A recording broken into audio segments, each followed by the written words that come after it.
All right. First of all, awesome work that a bunch of you guys have done for all this like prep for the whole like the stream and everything like that.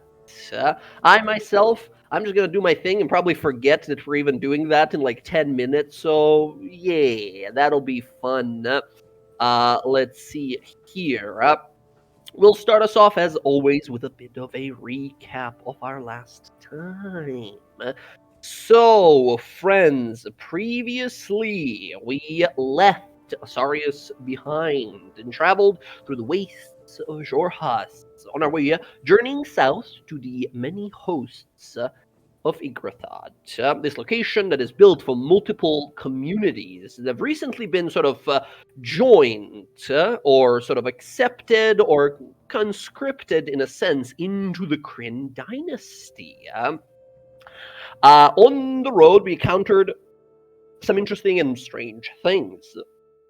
We found a burnt down caravan that we quickly discovered was the handiwork of Titan, this notorious chimera that has been terrorizing the folk of the Waste. Apparently, very powerful, even for its own kind.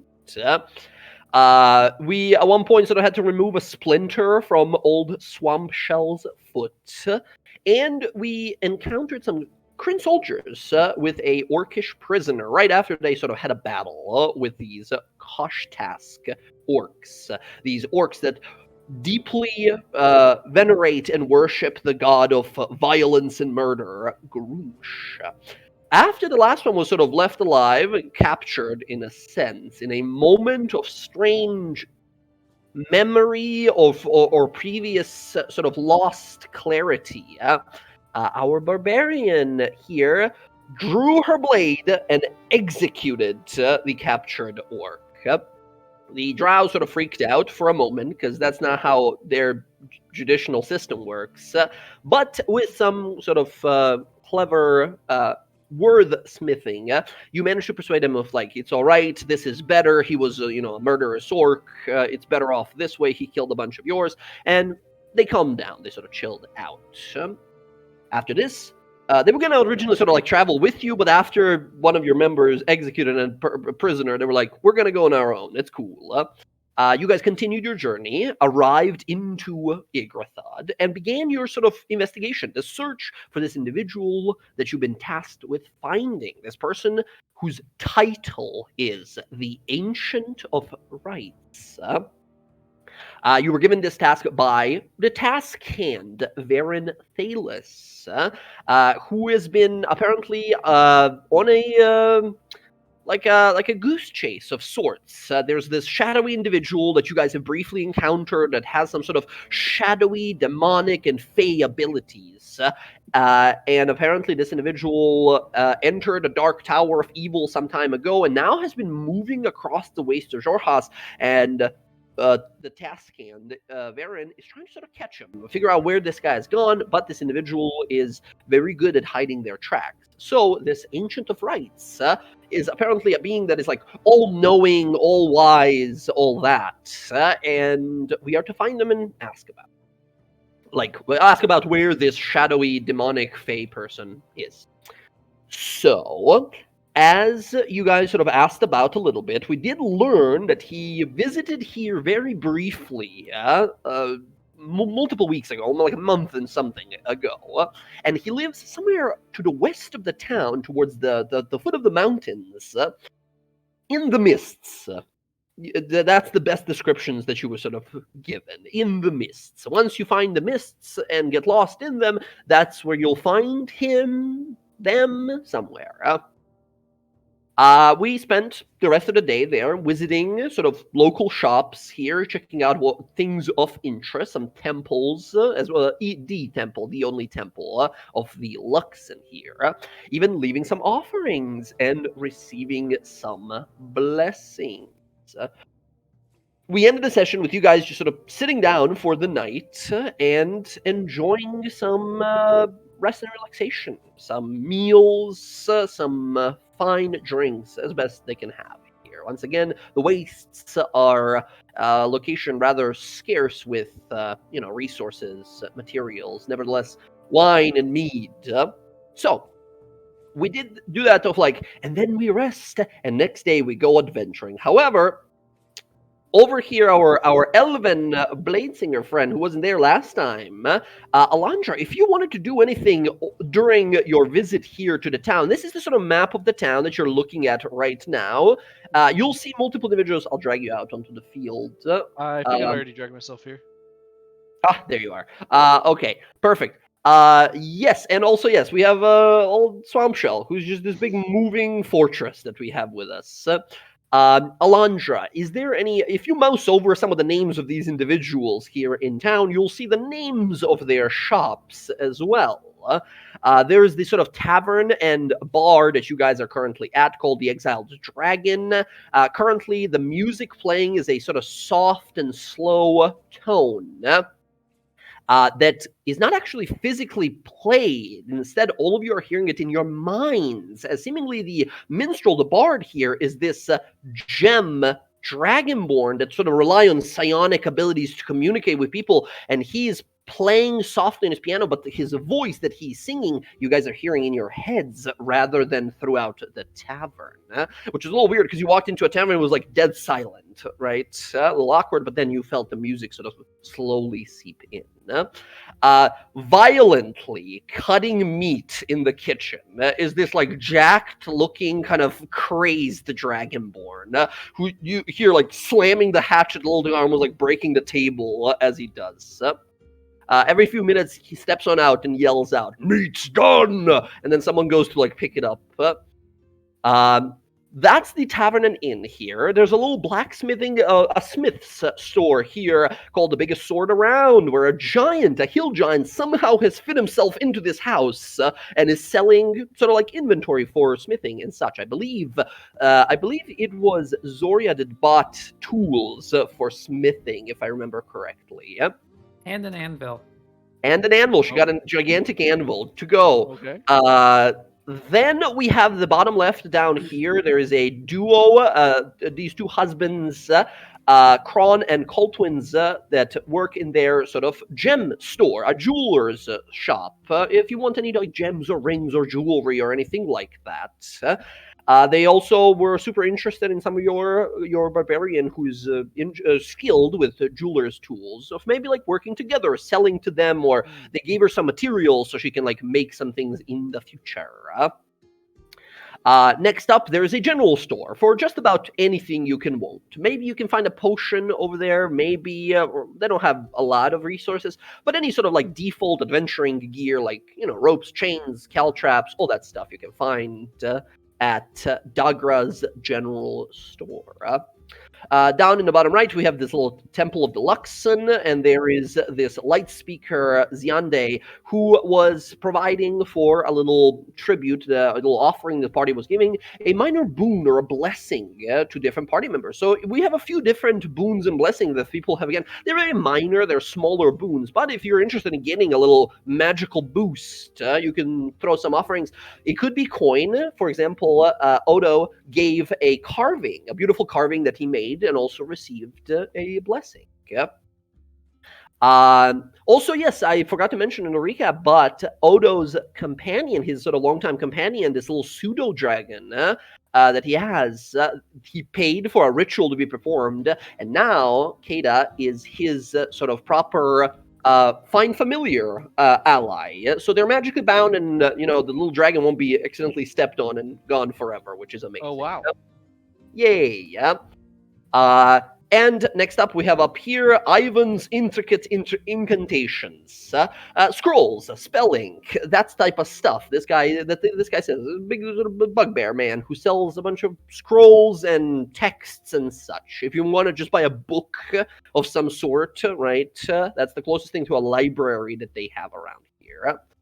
And the very last one is a sort of a pawn shop of sorts called The Pile up here, owned by a little grung man, a little frog man called Glez Bezlez, and he sells just about everything. You can possibly kind of find just about anything.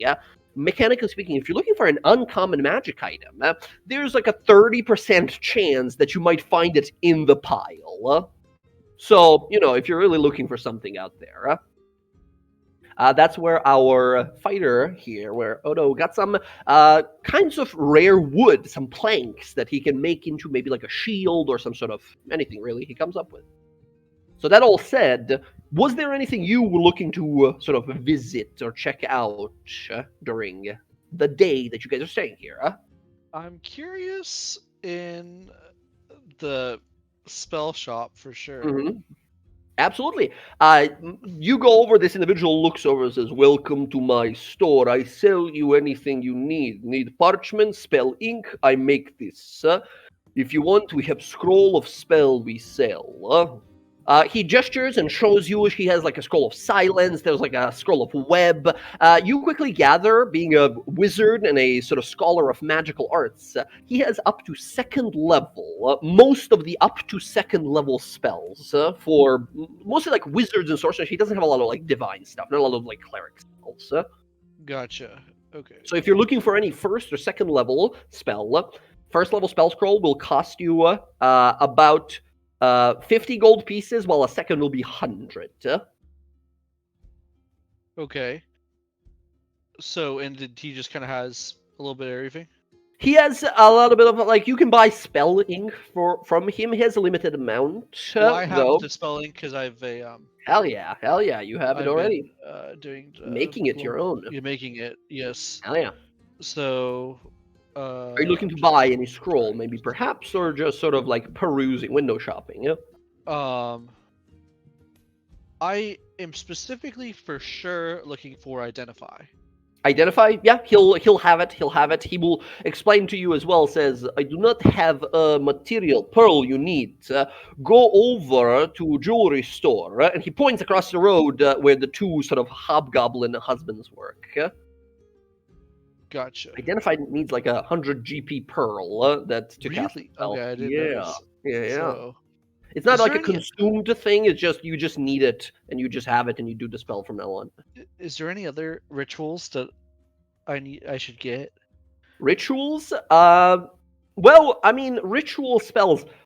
You have Find Familiar already. That's like the main one. Alarm is a ritual. That's something that might be interesting. Detect Magic's another one. Detect Magic. Yeah, that's Oh, a good suggestion. Oh, I should definitely do Detect Magic. I don't have Detect Magic. And any That's extra nice. familiar materials in case yours gets popped like mine did. Yeah, you get the little charcoal. You know, I actually have Detect Magic. Oh shit! Okay. Yeah. We I also walk have- forward and I find it. We also have the wand. God. We have the wand that has 3 uses of Detect Magic. You do have that wand for it. Yeah, might as well get it. It's like as well. I mean, 50 gold, right? You have the ink for Yeah. it, so if you just want to yeah, have it in your exactly. book, I just want. it's a I don't have ritual. any As a ritual wizard, you don't need to scrolls. prepare it, right? That's So why I want. totally, yeah. totally free for you, basically. So 50 gold. identify, detect magic, and what was the third one? We said I mentioned alarm if you're interested. Do we That's have a- like, I don't know if we have anyone with like ability to protect us while we're camping, do we? I mean, we are elves, so we sleep for 4 hours. That's right. you No, gotta I'm just not. sort of- I'm not technically. Yeah. Oh, that's Sort of right. stare, Okay. Yeah. stare out into the All wilds. right, I'll get those 3. All right, 150. One each. Each is a first level. Done. 150. There you go.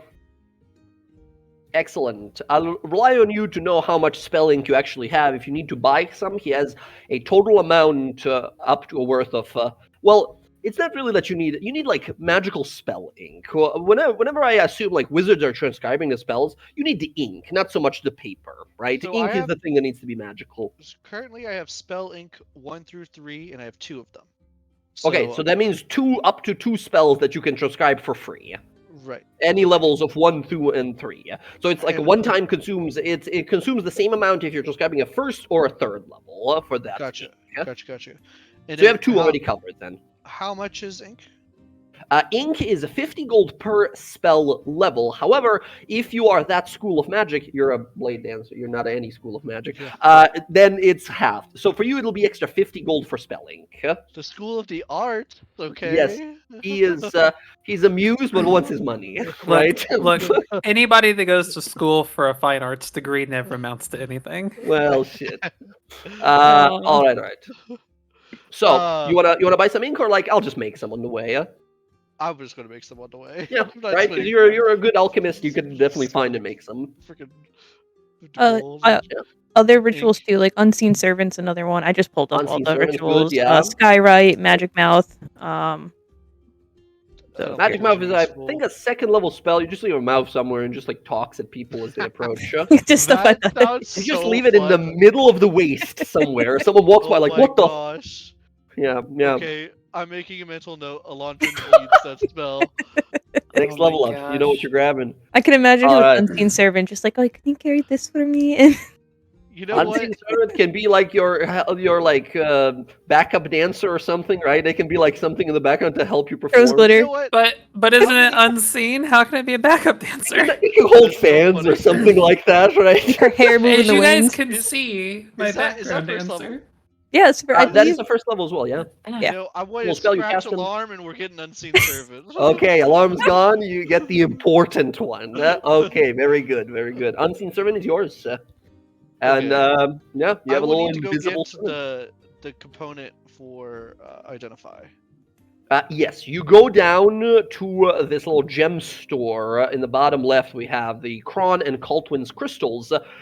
And they show you a few different sort of crystals and gems that might be useful. And finally, you find one that is like appropriate for the spell, 100 GP pearl. They have one that is like a pure milky white. They have one with sort of like a yellowish tinge to it. One is sort of like a silvery looking. Would you 100 like that gold. turned into some jewelry? I have 93 gold. You can ask them to Oh, borrow from some of your no. friends. I have money. As you walk out, Can you see Morgana just sort of like walking along. Can I borrow some gold? Just 7 pieces is all I need. You still owe me a favor and you want to borrow gold from me? I wasn't talking to you, Morgana. Sorry, can I borrow some gold? Oh, you're talking to The the last shop person I would ask. You're talking to the shop person, asking them that you're like, No. I'm talking. I gotta talk to the party first. oh, just the party. Gotcha. Sorry, can I borrow some gold, please? For what? I need spell components for it's in order to identify magical objects. How much do you need? Yeah. 7 gold. Oh, okay. Yeah, she just pulls out. She never looks, by the way. She has a bag on her side, and she just sort of pulls. Every time you guys have asked for coins, she just sort of drags out, like pulls up a bunch, and just sort of gives you. And Yeah. it's always jingling, like there's always more, right? And she just. It is a very, very like heavy coin purse. and It she's could like, be a weapon. "Here." Yeah. You get 7 gold. Perfect. Actually, she just like holds her hand out to you. It's full of coins. She's like, This is for you What to you pick need. out. Yeah. Perfect, sir. All right, you One, grab yourself some two. 1, 2, 3. Excellent. You go back, get yourself a identify pearl. You have a pearl worth 100 gold pieces. You can cast identify all day long. Once again, ritual. You don't need to prepare it. You just sort of sit there for exactly 11 minutes as magic mandates, and you know what it is. Perfect. Okay. Cool. Anything else you wanted to do while in town? Now, the temple could provide a blessing to you, but they will not take drugs as an offering. So, What about a song? a song could do, right? If you can spin a song about like the Luxon or something, the light of the merciful Luxon that has shown us greatness and splendor in these terrible lands. If you can sort of like give me a performance round to spin a tune, maybe they'll provide something for you. You know what? Sure, I'll try to spin a tune. Say the Luxons brought light to these dark lands, etc., etc. you have to Amazing. mean it. You have to be sincere about it. Do I? Yeah. Yeah. You can't sing about a god and be unsincere about it. Listen, I've just done it a few times. Let's be honest. I think when it comes to her performance, she is never sort of lacking. So absolutely, give me a performance roll here. I'll give you Natural advantage if you one. use one of your uses of your blade song. Yeah. I mean, are we planning on fighting anything soon? As You soon as never you walk know. out of the temple, there's a fight. No, I'm joking. But I mean, not that you know, right? Sure. We'll do Yeah. it. Okay. Go performance with advantage. Hey, amazing. Oh, the beautiful shining lux and oh, the light above as you dance around the temple there. And by the end of it, there's like 2 or 3 people there all together, right? And they're sort of like listening at first of like trying to figure out like, who is this person? Do they even know our ways? What are they talking about? And then you begin to sort of relate to them and their toils and troubles and the lands of Jorjas. And you watch as some of them begin to sort of like tear up at this beautiful tune you begin to sing. Some of them like get truly inspired. One person like stands up, looks at you, gives you like a meaningful nod, and sprints out to the door as if he like wanted to do something his whole life, and now you gave him the inspiration to do it. The priestess, the light speaker, approaches you, says, "That was truly beautiful. Blessings of the light upon you." And she casts a little sort of blessing ceremony spell on you. You gain a boon, much like the rest of some of your allies have gotten here. Alondra, in the future, whenever an enemy lands a natural 20, so like a critical against you, you can turn it into a normal hit instead, removing the extra benefits of whatever critical effect they would gain, like the extra damage, the whatever, right? If someone hits you with a Warple sword to the back of the neck, they won't cut your head off. Yes. There you go. That's a one-time use for the like campaign. I think we got the same boon. Yes, you did. Amazing. Okay. Multiple people got some different ones here, but yes. Oh no! When reduced to 0, I can you instead have to- stand back up. Yeah, I think we Yes, got yes, the you got same it. one as Zach or I think so. did. Yeah. 2 of you. Yeah. Okay. Excellent. Got it. I just to make sure I can basically negate a crit. is what Negate it a crit is. one time. You still get hit, but you're not getting Right. crit. Critted. Exactly. Yeah. Which is huge. Okay. That's amazing. That's So- huge. Yeah. Because only time I ever hit you is with criticals. It's So- true. It's actually yeah. true. So that said, you return to your group or anything else you wanted to like check out in town. I'd be kind of curious to check out the pile. I have no gold, but I'm just curious. Yeah, absolutely. You walk in. There's this frog man with a little sort of like a little hat on. He sort of welcomes you and says, "Hello, welcome to the pile. I am the proprietor of this place here. Are you looking for anything specific?" No, I just like thrifting, so I just thought you were the place to go. He sort of looks around and says, "Well, thank you so much. We have all kinds of interesting things. I have here all kinds of weaponry. We have some armors, perhaps some spices. Are you looking for new shoes? I have some food that was left here a few days ago. We have..." And he starts like pointing a bunch of like different things that he has. Look around. He gestures. He has some like taxidermied animal and monster heads on the walls, just if you feel like having one of them, right? And you sort of look around. You can give me a perception roll to see if you spot anything uniquely like magical or of interest to Alondra. Take out the magnifying glass. Let me take a look. Awesome. Take Go a- ahead. Yeah, sure. I'll Go allow ahead. it. Make an investigation then with advantage. 16. I mean, there's a mishmash of just about anything here. You see like a leather vest, and you see some pants that someone has left here. You see what looks to be a trunk of like a woolly mammoth. You're like, we're in the middle of a desert. How did you get a... You sort of keep on looking. There is... what looks to be a jar with what looks to be a like an undead frog in it that's just sort of like staring at you, and it's just trapped in a jar. You kind of look about. There's all kinds of interesting things, but nothing that stands out as like, ooh, magical tome, magical scroll. Nothing magical. Maybe the frog. I guess the undead frog is kind of magical. What do moorbounders eat? Moorbounders, they're like meat-eating creatures. They are. You are well, not they're- feeding my moorbounder an they're- undead frog. What the hell is a moorbounder? No. They're technically omnivores because the moorbounder is a mix between sort of like a feline beast, like a wild beast, and a goat. They have like those weird like goat eyes. Oh, So yeah. they can eat anything. Yeah. What's the deal with this undead frog? He looks at it, looks back at you, says, "I had no idea that was even there." And he just sort of puts it away. Says, "Oh, it's a little disconcerting. I'm gonna put it away." Yeah. And he goes to, like, put it in the back. Touch the glass it's in. It like turns at you, its eyes open wide, so stares at you.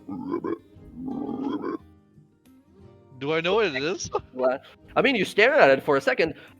You give me an Arcana roll. Oh my god. You look it over for a second, and you think you see something. You bring out the sort of the little not the monocle, the what's it called? Yeah, your spyglass, and you sort of look it over, and you see some tiny little like runes along its body. As you realize, like, oh, I know what this is.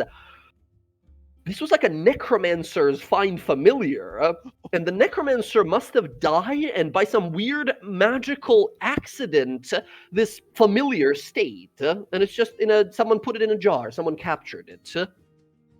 This was a necromancer's pet at some point. How much for the frog? He looks you over and says, are you sure? It looks a little nasty. I'll adopt it. Okay.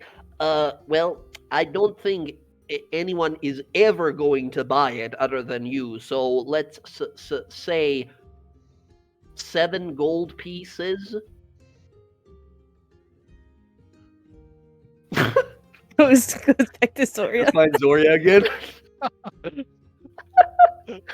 Yeah, 7 gold pieces if you want the undead frog. I'll think about it, but keep him around. I might be back. All right, he puts him on a top shelf somewhere. You see his sort of sticky little, sort of like Ninja Turtle style, like fingers, right? Three fingers only. He like attaches to the wall and climbs up and puts it on a shelf.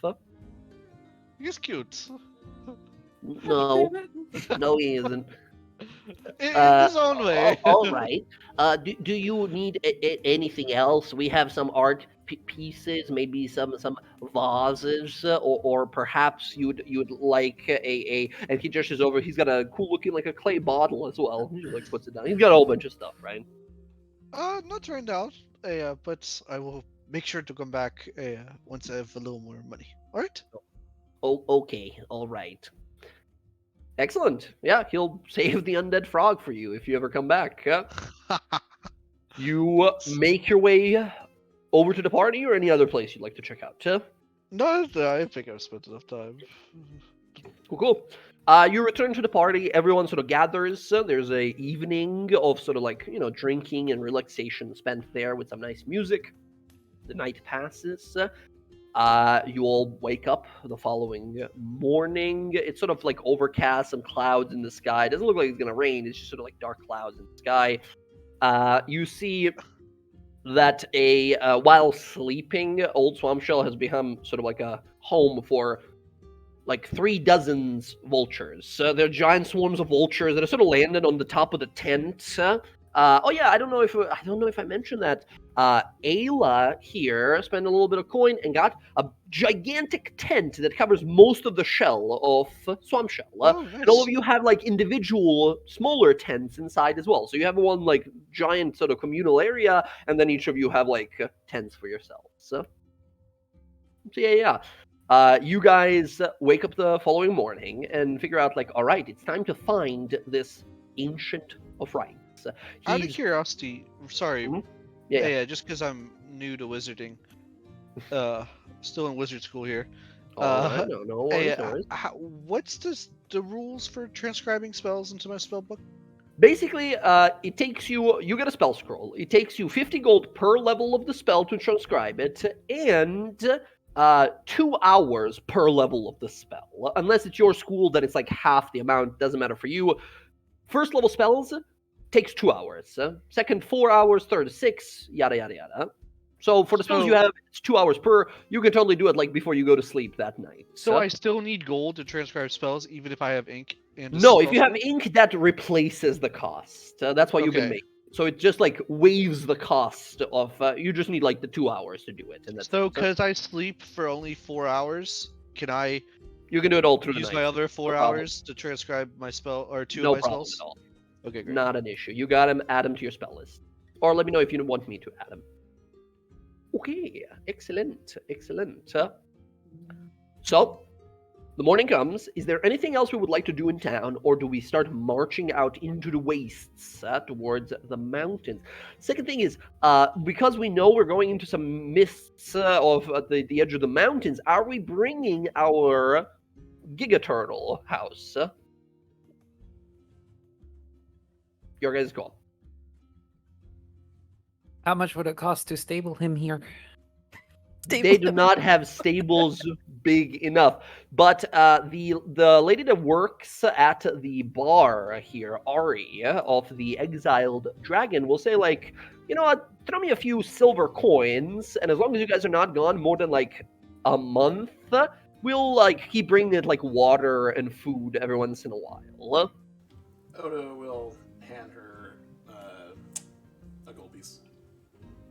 Hear me out. Hear me out. Could she rent out the pavilion on his back while we could make some coin while we're gone?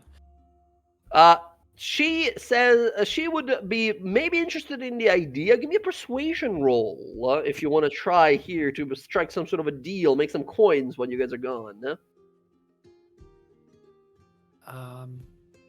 Alondra, do you want to talk her into taking that offer? What was the offer? I wasn't paying attention. I was adding spells to my spell book. Renting out the pavilion on top of our turtle while we are gone. Oh. I will strive on up to the... You see the Is it dragon Ari? going to the barkeeper? Yeah.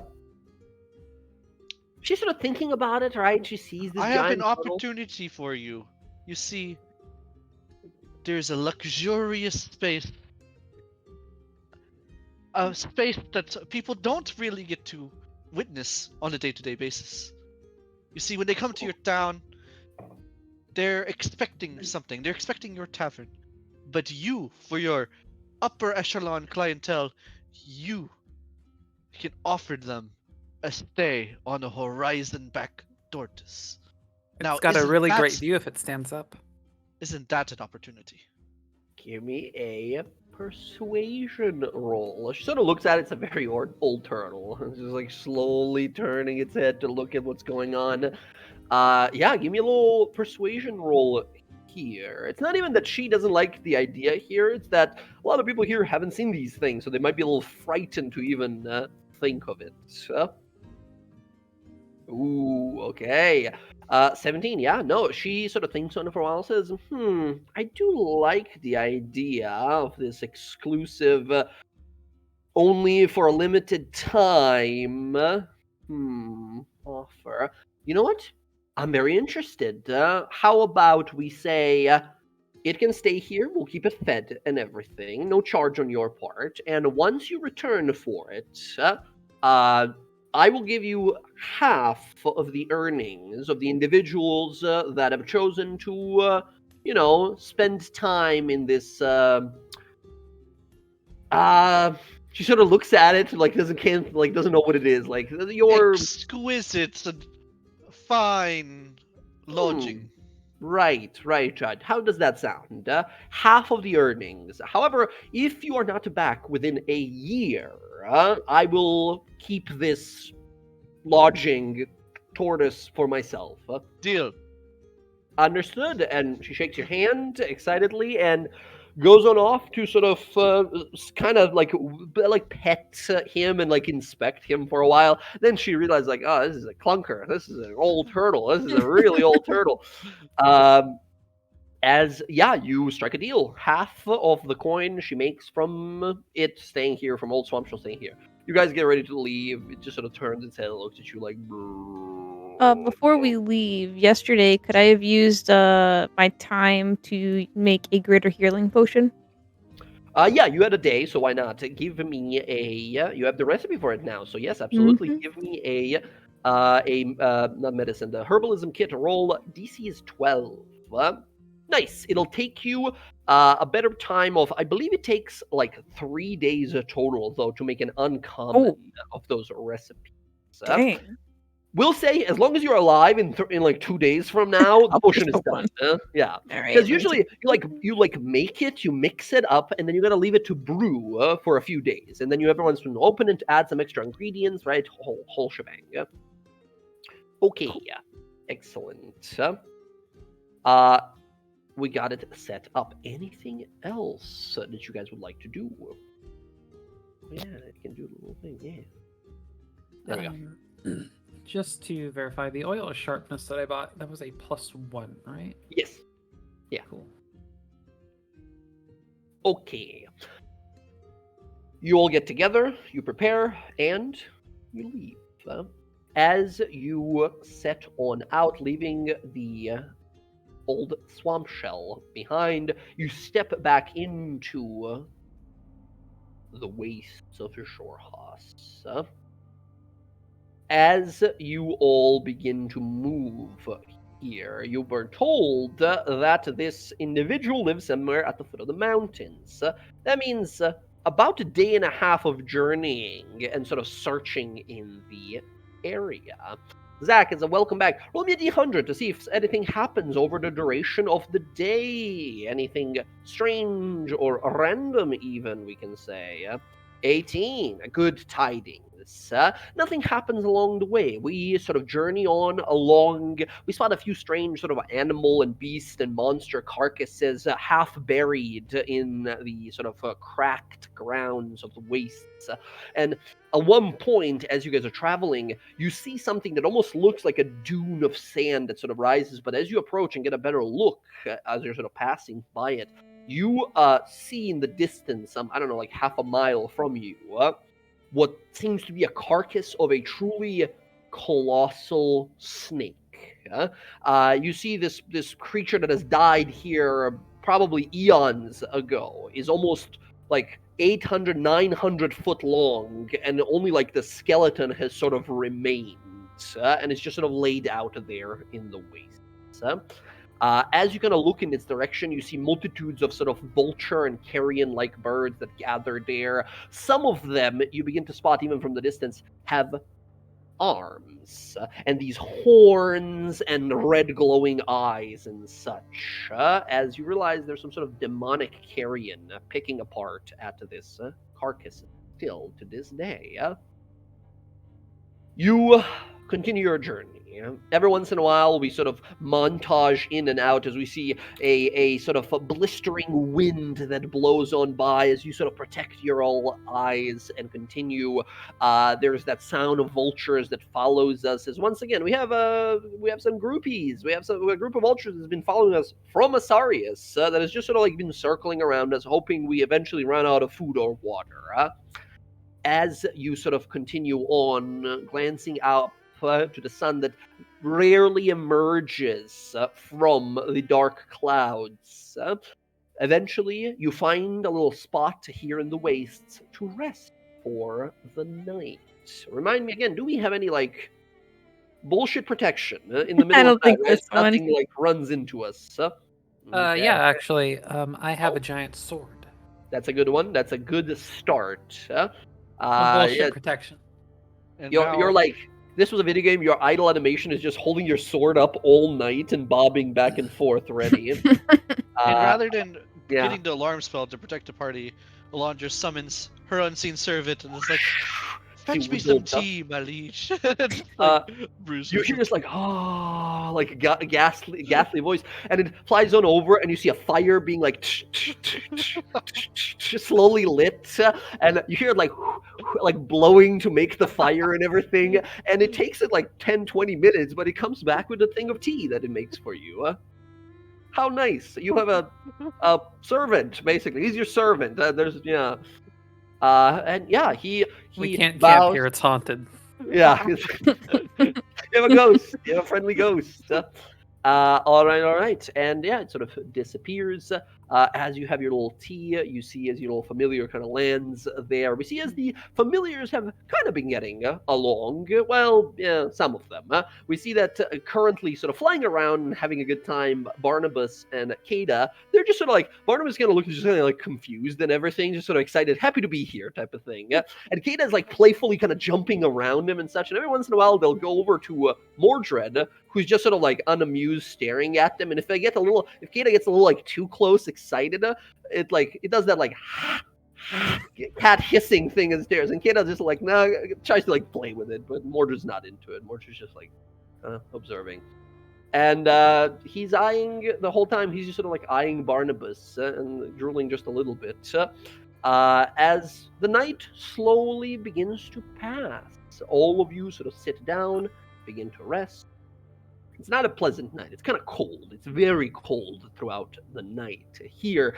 In fact, at one point, it gets so incredibly cold that you begin to realize, like, oh god, just our like clothing and like camping equipment is almost not enough. The wind is sort of blowing on through a little too strong.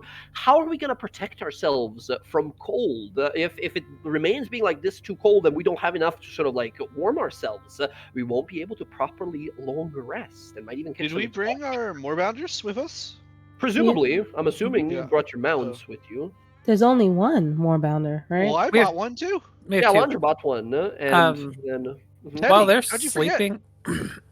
Teddy. Oh my gosh! I know we're recording, but I have to share a story. I went to the grocery store yesterday, and my cashier's name was Teddy, and I really wanted to take a picture and be like, "Guys, I found him!" It's him. It's Teddy. This person would just stare at you like, "What are you, crazy person? What are you?" Dude, I was like in my head, I was playing out the scenario. Like, look, I know you won't understand, but can I take a picture of your name tag, please? That's how you got banned from whatever store that was. All right, No longer excellent. welcome at Kroger's. Excellent. The night passes. You guys have some of your mounts. Now, some of you have mounts, which means those of you that do, Alondra and Zoria, you can't just sprint off, right? Because then you leave the rest of your party Yeah. there. I was actually gonna say, kind of like at night, since Zoria kind of seems to have like an affinity for them. Mhm. If she can kind of like help corral them and like since she's up all night anyways, like follow kind of like how the wind blows and like keep repositioning them around the party as like a windbreak. Ah, awesome. Mhm. Give me an animal handling roll here, because eventually they might just sort of like fall asleep and roll over or something like that, right? As you're trying to keep them sort of calm and warm as well through the Oh night. no, So- don't roll over, you'll suffocate Alondra. Well, I planned on snuggling with Teddy. That's how I was going to keep warm. So. Yeah, absolutely. That's a good idea, yeah. Having your mounts there will immediately sort of help here. Alondra, for yourself, you're sort of taking care of here. To sort of protect the rest of the party here, Zoria, you can give me a animal handling. And 13 we're gonna, 13 is good enough. I'm gonna throw the Kafapal on there. Oh, you can. Kafapal, go. It's a 14. 14, yeah, 14's good. You manage to have, as Oren sort of lays on down and is just going to like head up and shoulders kind of lurched forward, creates quite a barrier here, as some of you are able to just sort of like lay on the other side of him, protected from wind. It's not like the wind changes. It's always like blowing in a single direction, right? Mhm. So you're able to sort of protect most of the party here. Okay, I'll say then with... Yeah, go ahead. I was gonna say, then I didn't get to say it earlier, but I want to work on the stuff that the jewelers gave me while we're traveling. Yeah. While you're traveling here, why don't you give me a quick jeweler's kit tool to try and improve some of this material you've been given? What do you want me to use for it? I mean, your choice is always going to be like wisdom, intelligence, dexterity, even, right? If you're trying to do something like intricate and precise. Strength, once again, only if you're making diamond dust. Like fucking squeeze it and crush it into dust. That's about it. You're looking for a DC 12. 12's good. All right. Which one did you pick? They gave you some like medals and like an amount that I gave you worth of gems here. What was the amount I gave you? Hold on, I gotta check. Oh shit! I backed out of the game. Hold on. You tapped your back mouse button thing, huh? Yeah. Yeah, it happened to me. As a DM, you have 30 sheets open. There's a gigantic final battle happening. You tap the back button on your mouse. Everything Doomed. closes. It's awful. It's fucking awful. So I have 10 gems worth 5 gold each and 2 bars of silver. Is what they gave There we me. go. You can get one of the gems plus one of the sort of bars there that you have. Bars you can using your smithing tools now. You have a hard time using smithing tools because you're not yet proficient, but it could be something you could learn in the future. using some of it to sort of melt away pieces of the silver there. What do you make with a mix of like silver and a gem? And once again, they give you like a mixture of gems, so it could be a gem of your choice, right? A topaz, lazuli, aquamarine, like any kind of gem that you want it to be. Yeah. I think what she's gonna do is she's gonna take the aquamarine. She'll kind of work it out and then take the silver, and then she kind of like makes it into this like very simple ring, like with like a twist on the band. She's gonna use some of the silver to kind of like wrap up around it, right, and bend it in over the middle of the aquamarine to turn it into like this, like almost like a ship. So it'll have like a silver ship overlaid over the aquamarine, and everything. So it looks like a little boat sailing on the ocean. That's awesome. You, with the usage of your tools here, double the value of it. So you have whatever you want to call this piece of jewelry, worth 10 gold now. Very good. Very, very good. Well, so it was the gem itself was worth 10 gold already. Or no, it was 5 gold. It was 10 gems worth 5 gold. Yeah, you I have 10 had it worth backwards. 5. So you have now 1 worth 10, and still 9 more left. Okay. Quick mention here, Zach. If you take a look in the characters folder and then the pets and summons, you should be able to see Teddy in there. He's yours to control. Once again, he's a mount for you. You can use his speed while you're mounting him in combat. However, he's not a battle-trained beast, so if he gets smacked, there might be an animal handling roll or even like athletics or acrobatics being thrown off of him as it freaks out, right? Gotcha. They don't have like war training, right? Alrighty then. This is a new day, right? For crafting. Yes, this would be like the second day of your greater healing potion. The following day, this is now the third day. As we go through the night, we're able to protect ourselves from cold, and we march on out. Can Odo, during his downtime, be working on his planks to try and make a shield? Absolutely. I think you realize something interesting looking at these strange planks of wood you've sort of gathered. You realize they are quite durable. You have 2 options I'll give you here. You are very proficient when it comes to working with carving, like wood carving tools. You could make a normal shield that will function as a normal shield. It'll just be beautifully decorated and whichever way intricately carved that you want it to be. Or you can take a full week of time working on the shield and possibly draw upon some of its sort of quasi-nearly magical nature to make it a little more magically empowered shield. What do you think? Odo is about perfection when it comes to his armor, right? So he'll take the week. Mm-hmm. Okay, Markov, we'll say these 3 days that you guys have, or this is the 3rd day now. We'll say you have this, we're going into the 3rd day. So for now, you have 2 days, we'll say, that you've worked on it so far. Can you give me, for the first half of this crafting, a wood carving tools roll using your, it can be wisdom, intelligence, it can be dexterity in this case. Some of it, this iron bark is so incredibly sort of dense and hard to maneuver. You can even use strength if you want to. Ooh, 21. You set up the very sort of frame of it, the sort of arm guard and such, as you realize, like, this is going really well. This wood is really hard to work, but you have the skill for it. You've grown up in what is basically like a forested area. You know how to work this kind of wood. Very good start. Another roll like that, and you'll have a nearly, if not perfectly made iron bark shield. Huzzah! Huzzah indeed. All right. Very good. The journey continues. 2nd day into the traveling towards the mountain. Could I look for a? Oh, well, you said I could just get it. I think. Did you say that I could just like get charcoal?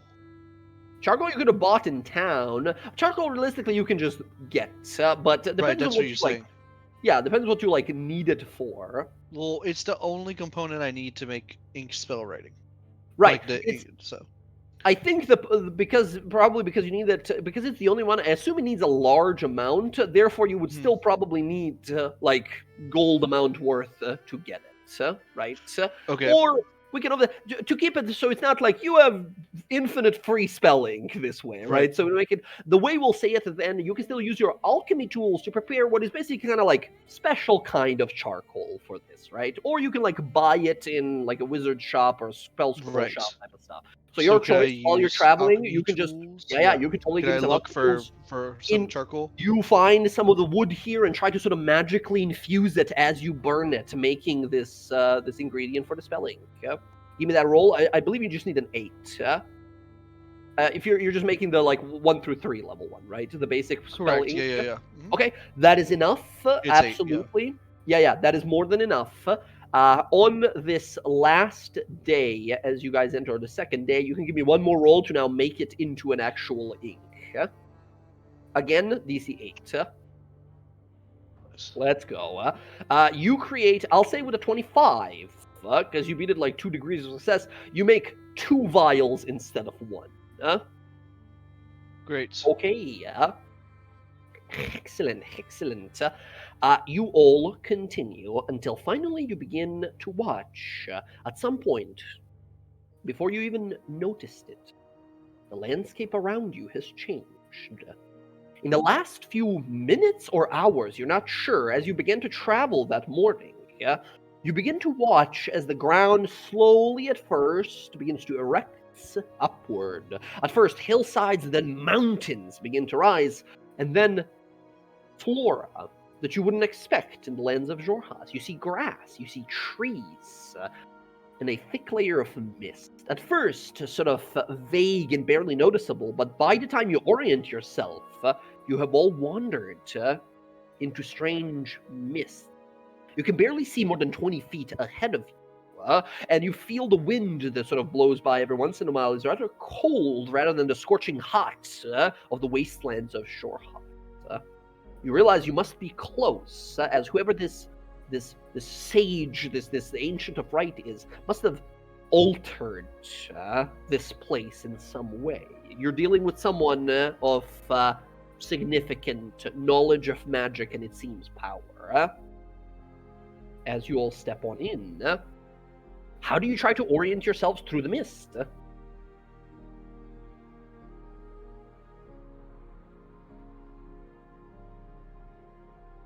We traveled west or east to west. So if we just keep a bearing of the way that we're facing, then we know we're facing east. And so we're facing west. So what Zori will do is she'll just kind of hold up a hand to where north was, and just kind of like use that as a marker to kind of help keep a pinpoint on it. You try to sort of focus in best that you can here. Can you? Well, first of all, none of you wouldn't happen to have the Outlander background, or perhaps the Keen Mind feat. I don't think so, best I understand your characters. Therefore, Zoria, why don't you go ahead and make a survival roll with a disadvantage, as it seems almost disorienting, the sort of features of this landscape. As if as soon as it is gone from your sight in the mists, even if you walk back to it, it's not exactly in the direction that you thought it was. Blood. Okay. Kata. Yeah, Kata 16. 16, nice. Oh, You look. Yeah, go ahead. You can say what were you going to talk to Kata. While Zoria's doing that, I'll ask Kata to... Kata, can you fly up and get a sense of what's going on? I know you have better eyesight than we do. Your senses are keener. Excellent. As Kata sort of flies on up into the mist, she is gone for a few minutes, actually. As at this point, Zoria is trying to sort of like orient herself and move on through this space. As some time passes, you like realize like she's not coming back. She should have been back by now. Oh no, she might have been lost. Might have gotten lost. Just as you sort of think that, Odo, you feel this magical connection that you have to Kata now that she's your familiar, your magically bound familiar. As per the Find Familiar spell, you can use an action to sort of unsummon her, and then another action to just make her appear right next to you. As you realize, she seemingly got lost somewhere. Yeah, once Odo starts to get worried, he'll bring her back. Okay, snap your fingers once. Nothing happens. Snap your fingers twice. She appears magically, sort of whips from the ether itself, and she sort of looks around a little confused, then looks back at you, kind of blinks, and you see once again she can't sort of talk, but instead sends you these sort of mental images or feelings or emotions. You get a sense from her of like confusion, getting turned around, trying to find you, getting lost, and then seeing a tower on a hill further ahead. But then trying to like, as soon as she sort of like tried to get to it, again got sort of like turned around, and now she's here. Well, there seems to be a tower out there somewhere. Don't know exactly where. Good job, Kata, and Odo will give her a mouse. Excellent. She immediately devours it. At this point, quick mention also, Morgana, is Mordred a cat or bat? He's still a bat. He could Still a actually probably see pretty well through this. He doesn't need to see with his eyes. Yeah, absolutely. Yeah. He has I believe he has the echolocation too, so he could probably go forward and try to. I don't know if he has that. I'll have to check. Hold on. I mean, Yeah, bats have Barnabas echolocation. is sort of the same. That if I could keen hearing and sight. Barnabas has No. similar senses as Kata here, and apparently Kata just got turned around entirely. Something happened, and she just got like lost. Even as you realize, with like relying on hearing rather than sight. I believe Kata relies on sight and smell. I want to say you can try as well, but after a few minutes have passed and Barnabas is like nowhere to be found, you're like, damn it, and you like unsummon, resummon him. As he looks at you confused, like, oh, what happened? Just sort of stares. All right. As you guys are sort of trying to echolocation and super blind sight, awesome.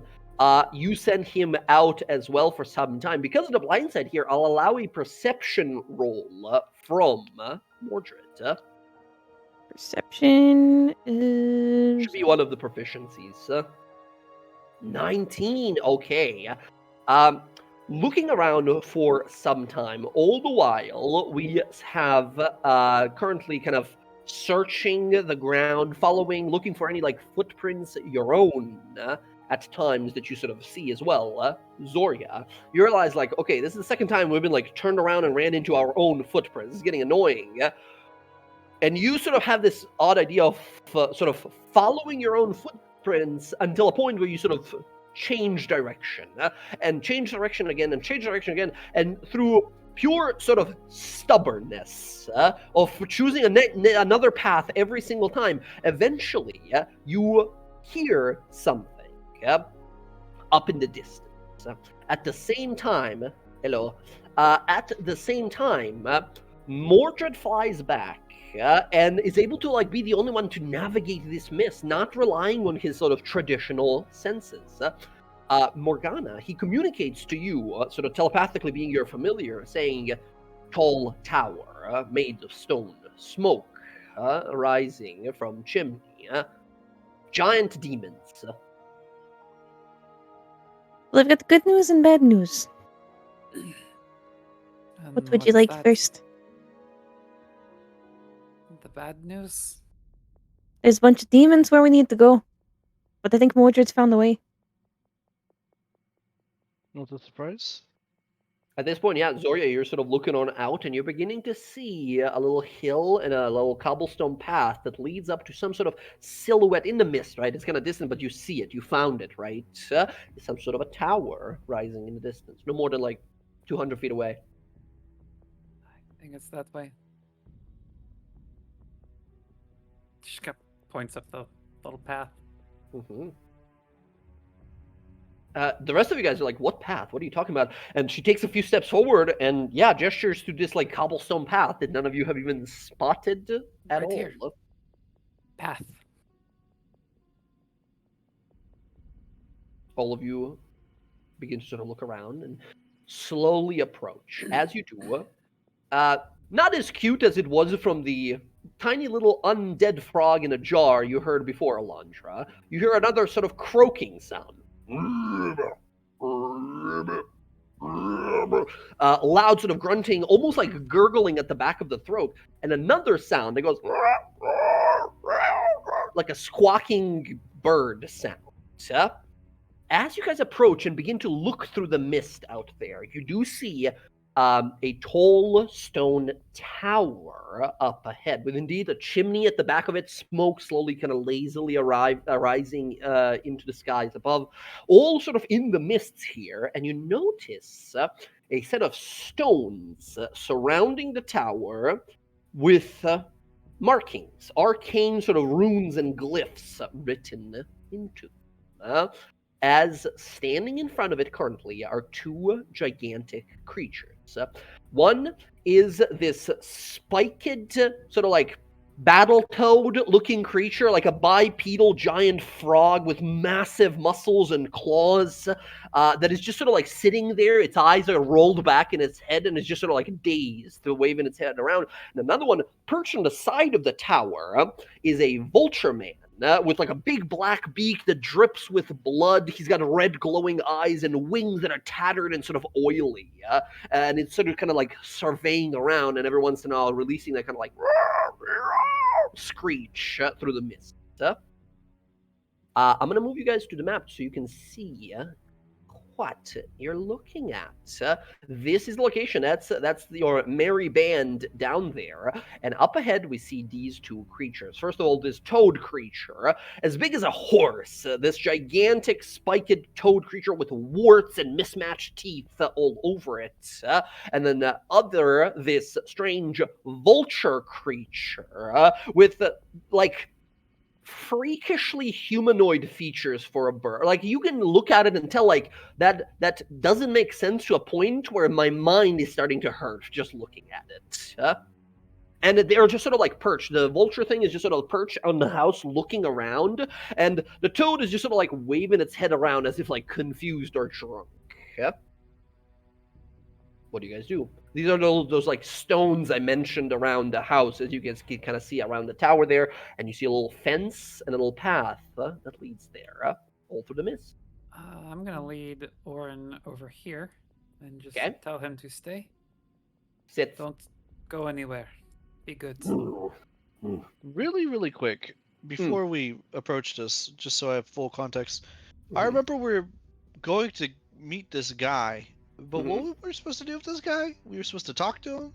You supposed were sent by the Taskian to find this individual called the Ancient of Rights. Right. You need this person because the Taskian has been looking for a way to find that like shadowy fey demon individual, and he has no way of finding him. And his only one of these only options that he has is a person who might know everything. And this Ancient of Rights is rumored to know everything, to be incredibly wise, to know everything, right?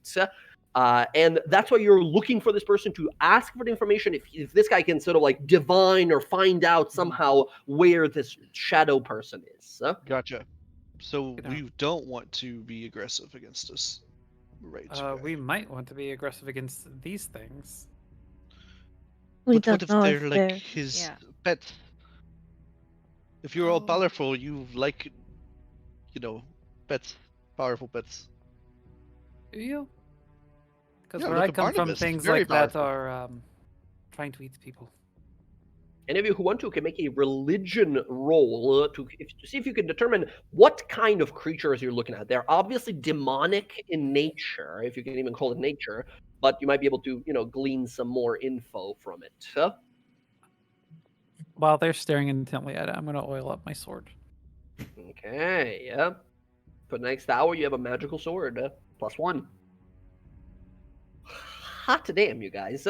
Alondra, I think you're sort of thinking about it like, what kind of power does this individual have? If these are his, if they're not, are they assaulting him? And why would they be assaulting him if this is like a mage, some sort? Maybe he's a shaman. Maybe, and you just sort of like blue screen yourself, right? You think of so many options that you sort of stun yourself for a little bit there. Ayla, you know that these creatures are foul and demonic in nature.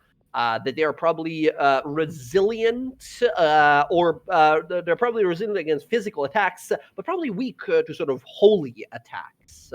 And Morgana with the 21, you look these over, you have read many monstrous and fiendish sort of lexicons and codexes. You have done all kinds of research in your informative years, as you absolutely know what these are. Looking at these two creatures, the winged creature is the weaker of the two, a Vrock demon. Creatures with ability to fly and release intense thundering screeches that can leave you sort of paralyzed. That winged thing is called a Vrock. They're pretty dangerous. Like, you don't know, like, you think as a group you guys can face one of these, but like together, like by yourself, this would be a deadly encounter.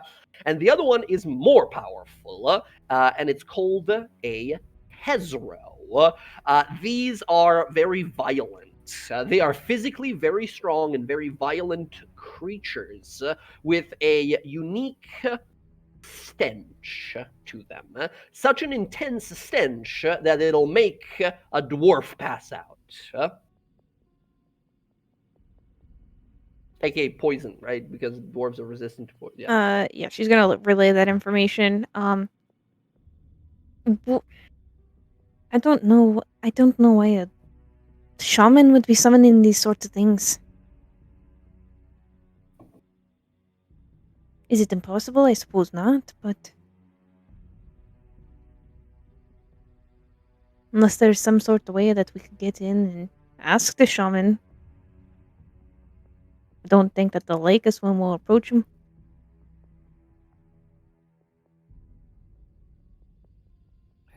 Wait a second, Alondra, you can you teleport into buildings you can't see the way in? Based up. Hey, Step, I believe needs you to see. Are there any You windows can on the tower? see. You can see. Looking at the tower, you do not see any like balconies or porches or windows at all. Only entrance other than the door is the chimney. Time to Santa Claus. And there's smoke coming out of it. Yeah, there's smoke coming out. I'm going to suggest teleporting into an all-powerful shaman's home. Probably That not sounds the like a smart... great idea. That sounds like the worst idea ever. Does it look like they're attacking the tower? Pardon. No, not at all. They are, in fact, the toad is just once again sort of like dazed and confused looking. But the bird creature is like perched on the side of it and kind of looking around, but not like trying to break in or anything like that. Do we want to try talking to them? Does anyone speak Abyssal? I do. Of course. I know Abyssal. Yeah. I suppose we could give it a try before we just go in swinging. Okay. But they're demons. Okay. Here's what I'm gonna do. We'll try. We'll try. Everybody surround them. And then if this goes south. Yeah, I'm going to do this, and Morgana just turns herself invisible. Whoosh, you disappear. I want to mirror image myself. Okay. Summon an And mirror then- image. Go in and talk to them. Okay, you just walk on up. You jump off your mount, or do you approach on your mount? Oh heck Oh, no! that's I'm fine, going. as well. I'm going. Yeah. Just. I'm Yeah, just let me going in. actually- Gonna move forward with Alondra. Alright, I'll go with there too. As close as I can comfortably get. I don't know what that is. Hell yeah. Can I get Once like you up guys to are- them, like here? Not up to them. As soon as you emerge on this area here of the Okay, path here. here, you will see as the sort of vulture demon turns its head down, like screeches loudly, and almost like you feel like a little pain in the back of your mind. but you understand it in abyssal language as it says, intruder! As the frog sort of like shakes its head and looks on over, says, break its bones, and starts walking towards you. And then I'll say in Abyssal, no, we are friends. We come seeking knowledge, great protectors of this home. Who is the master that you serve?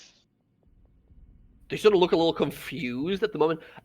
There is a moment where they're like, do we go? Do we not? Give me a little, I think your call here, persuasion could work, or intimidation, as well as your cool-looking friends as well show up and, ready to defend you. I mean, they're both the same. Ooh. You see the bird demon just sort of stares down at you as you're talking. He's mimicking what you're talking in a mocking way, like talking at you, right? As you knock it off, right? Looking at him, the frog demon starts slamming its fists together. It says, break some bones, and it leaps into the air towards you. I'm gonna need everyone to roll initiative. Yeah, let's go. It was a good attempt. It could have happened. However, yeah, no, unlucky roll there. Let's do this instead. Here's the rolls for the two of them. Wow, they're super slow.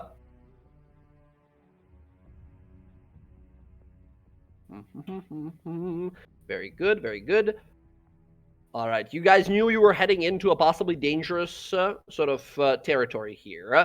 Before the combat starts, you guys can move up to your movement wherever you wish the combat to begin, right? As you see the frog and jumps up through the air at you. Where's the frog leaping to? Because I'll rush to meet it. Alondra. All right, I'm gonna just step in front of Alondra.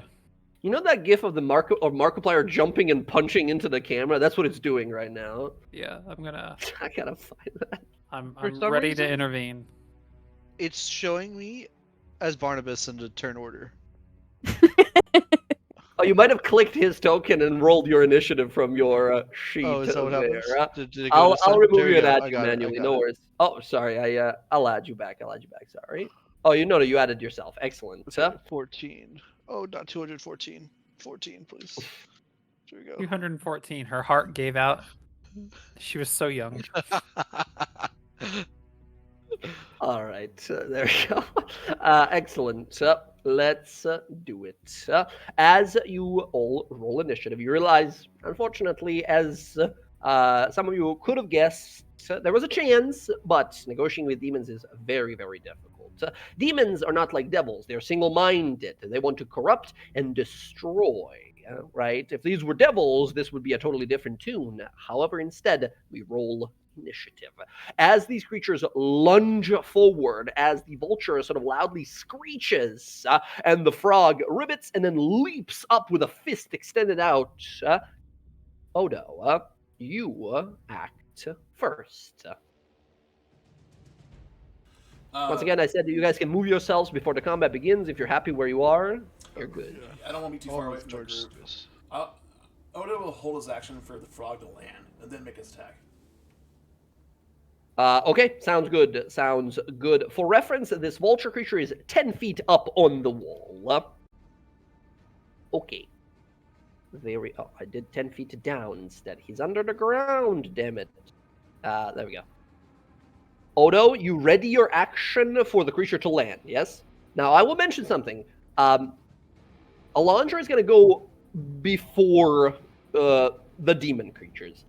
If she moves anywhere that is away from you and the creature jumps onto her in her new position and you've readied your action to attack, you won't be able to, sprint over there and attack, right? So if they jump away from you, your action will not do anything. You're ready to action, Okay, I'm gonna go if you know stand what by I mean. Alondra. Okay, you stand by Alondra. Excellent. There we go. Odo, that's going to be your turn. What do you want Kata to do? She can help against someone. She can just sort of dodge or fly away. Kata, why don't you go help Alondra there? she'll. All right, all right. I guess help her out somehow. Basically, when they take the help action, they can help with any activity they're doing, or you can be like, help against that person. You point out an enemy, and the next person to attack that enemy has advantage. Okay, yeah, help with that one. Just stay away from getting hit. Excellent. It's going to try and just sort of kind of distract this creature. Excellent. Odo, that is your turn. Zoria, we now go to you. You see these creatures begin to sort of move on in. You didn't hear any of that abyssal conversation, right? You don't know they're sentient thinking beings. You look at two hulking demons about to tear your party apart. Okay, so I was a little confused there when like you described like it had already leapt at Alondra. Like, is it already in the air? No, it is about to leap, right? But it rolls so low initiative, it'll get there soon enough.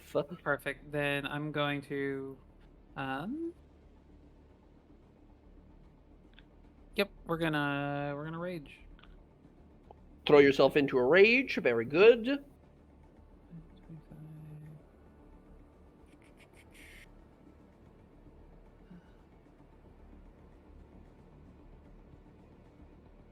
Where are we at? Ready? Yeah, we can get to it about there. And could I use my action to use the chain instead of the bonus action that it would normally be? I'll allow it. I'll allow it. Okay.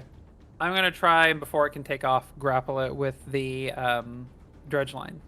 Okay, you send out the ghostly dredge line, and it needs to make a strength saving throw. Yep. Okay, this creature has advantage on this check. I'll explain if necessary later.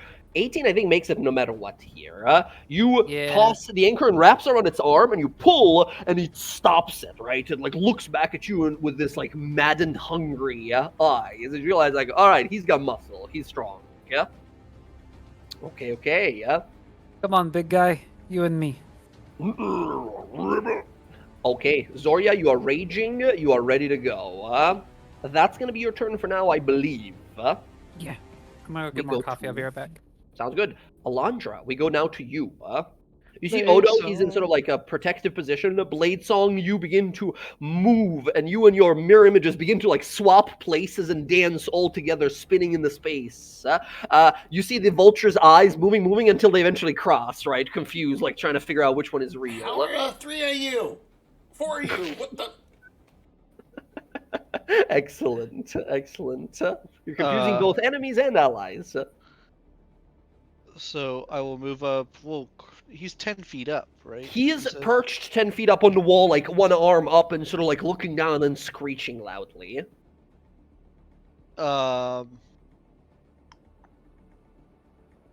He was like imitating the whole time until you started to do your thing, and you see him like, become dazed a little bit as he's trying to like keep up with your now quickly moving form.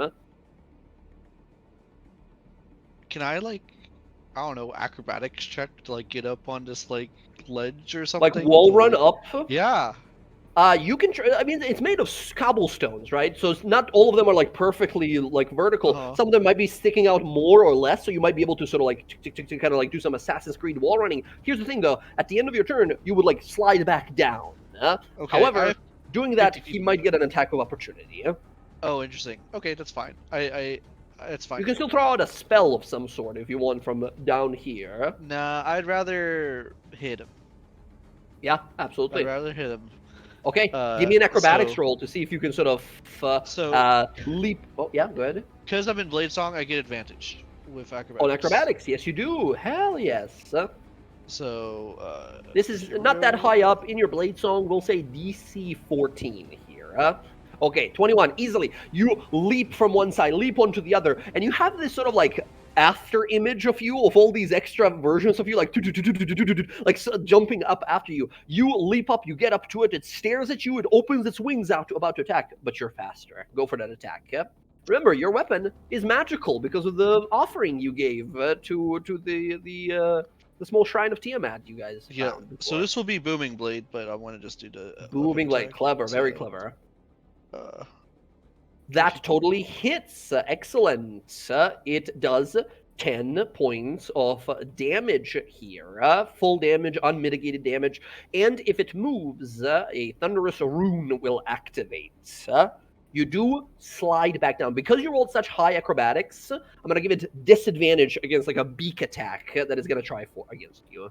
Here's when you use up that anti-crit I just gave you. Here comes beak 11. He's got to hit a 20 AC and mirror image. Let's be real. Like, I take that as a challenge, sir. All right, excellent. You slide down before he even has a chance to sort of beak at you. Okay, you're back down where you were. and yeah, I'll just be right here. You had advantage in that attack as well. I should have mentioned because of Kada there, but Oh, yes, that's right. 21 works out. 24. I mean. Barnabas is just gonna chill over here, out of the way. Barnabas is getting the fuck out. Very good. And yeah, Alondra will just intimidate this rock. Yeah. He's just sort of screaming down at you. Alondra will mock him, like. It's time to rock. All right, excellent. Alondra, that's your turn. Ayla, we go to you now. You see these fiendish creatures, the enemies of all that is good. What do you do?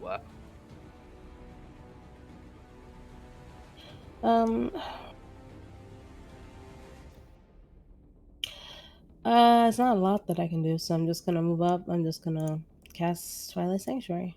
Ooh, okay, the Sanctuary comes out. A field of protection magic begins to push against the sort of magical mist around you. And as soon as you sort of feel it, you feel that presence, the force of personality that is Ayla protecting you all here. Hey, there we go. Everyone's in. Well, except Morgana. You kind of have to don't worry about it. Unfortunately, she's Not my invisible turn right yet. now, so.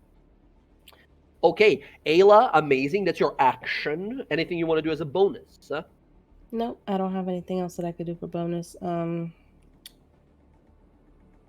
Okay, Yeah, understood. that's it. Yep. Does Ayla have more hit points than Odo? I don't think so. You have 43 hit points right now.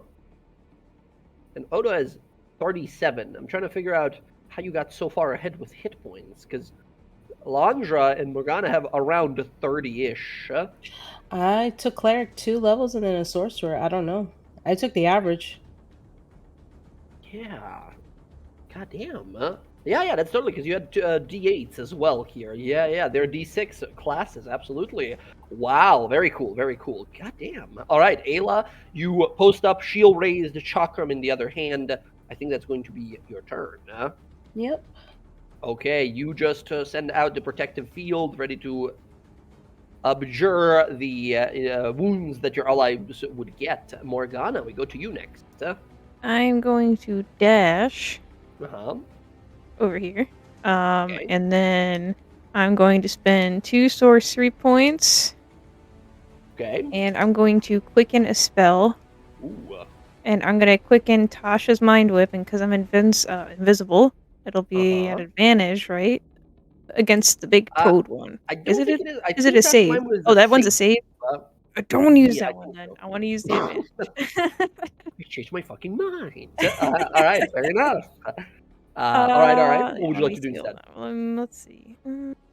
Yeah, attack You know roll what, first. I'll Attack use- roll I'll use innate, Ray but if it's twinned, of I'll say like absolutely both will be advantage. All right, I'll use Ray of Sickness then. Ray of Sickness. Okay, send it out. Well, actually, before you Wait, do, is that a save too? No, it's not a save. It's just a poison. it's like a hit and a save. I will say this: because you rolled such high religion roll before. Oh, would I know they're You resistant? know that demons are fully immune to all kinds of poison. In fact, you know about one of these two demons that uses its stench, aka poison, to a degree, right? So you would know before even casting the spell here, I'd say, that the poison will not do anything. All right, cool. We're gonna switch that for Hexbolt then. Hexbolt, all right, send it. 12 against, we'll say the rock first here. 12 is not going to hit, unfortunately. What a stinky roll. You know what? I'm gonna use my inspiration. No, unfortunately. Oh, okay, send it. One more time. Let's go. Inspiration would be an 18 here. That totally hits. That's going to be used the first one. So 9 points of necrotic damage. They fully take necrotic damage. And now they are hexed. hits with your Yeah, special so I'll spell keep here. my concentration and drop You my are concentrated. invisibility. Yeah, the invisibility goes away, but because you twinned it, this is going to be another advantage attack. Oh, that against wasn't twin. you. That was quickened. Oh, Because I quick! dashed. Right. Yeah, You can't. Yeah. That's right. I don't have twin. Awesome. So, sorry, I immediately went to the rock because I assumed it was going to be twin. So, did you want it to be to the Hezro or the rock? It is to the rock. Yeah, it is to the rock. Okay, to the rock. Understood. So he is next. Oh, yes, Ayla. Yes, roll up some temporary hit points. He is hexed. You'll be doing more damage to him from now on. Morgana, you are standing in sort of middle of the field now. Yeah. And both of you are just going to look like, what the fuck, where did that come from? Huh? All right. Very good. But also, sprinting around with invisibility, you learn that they don't have any special senses, right? They didn't notice you until you sent the spells out. Okay. For Morgana, you get 3 temporary hit points. Very nice. All right, there you go. You're concentrating on your hex spell here as we go now. Unless you have well, that's it for you. I'm pretty sure. The hex should be on the toad. What? The what is that? I think the hex is on the bird. You said a hex bolt, right? So whoever it hits, it's... Yeah, it was I shot at the toad. Oh, you wanted a toad. The rock, I thought I heard... the rock. I thought the rock was the toad. I'm sorry. No, other way around. All good. We'll re-roll that real fast. Still hits, totally hits with the 18 there. It is now hexed, and it takes necrotic damage. It fully takes it. Okay, we go to the Hezro here.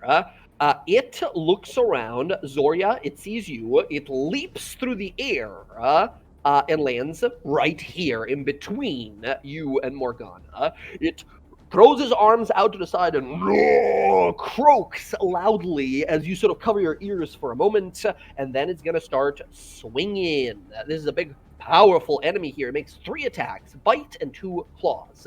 Zoria, you get the privilege, I guess, of getting bitten here. Zoria, here's the attack. That's a 20 for 20 points of piercing damage to you. As this massive frog bites onto you, you are raging, so you do reduce that damage by half. That's 10 points of damage.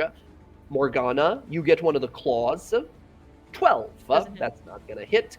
Zoria, back to you with the claw. 21. 10 reduced to 5 instead. That is the creature's turn. It leaps forward and attacks a bunch. We go to the rock next. It moves, flying down to Alondra, activating that thunder glyph on it. Alondra, roll me a d8 thunder damage. Thunder. Here we go. 3.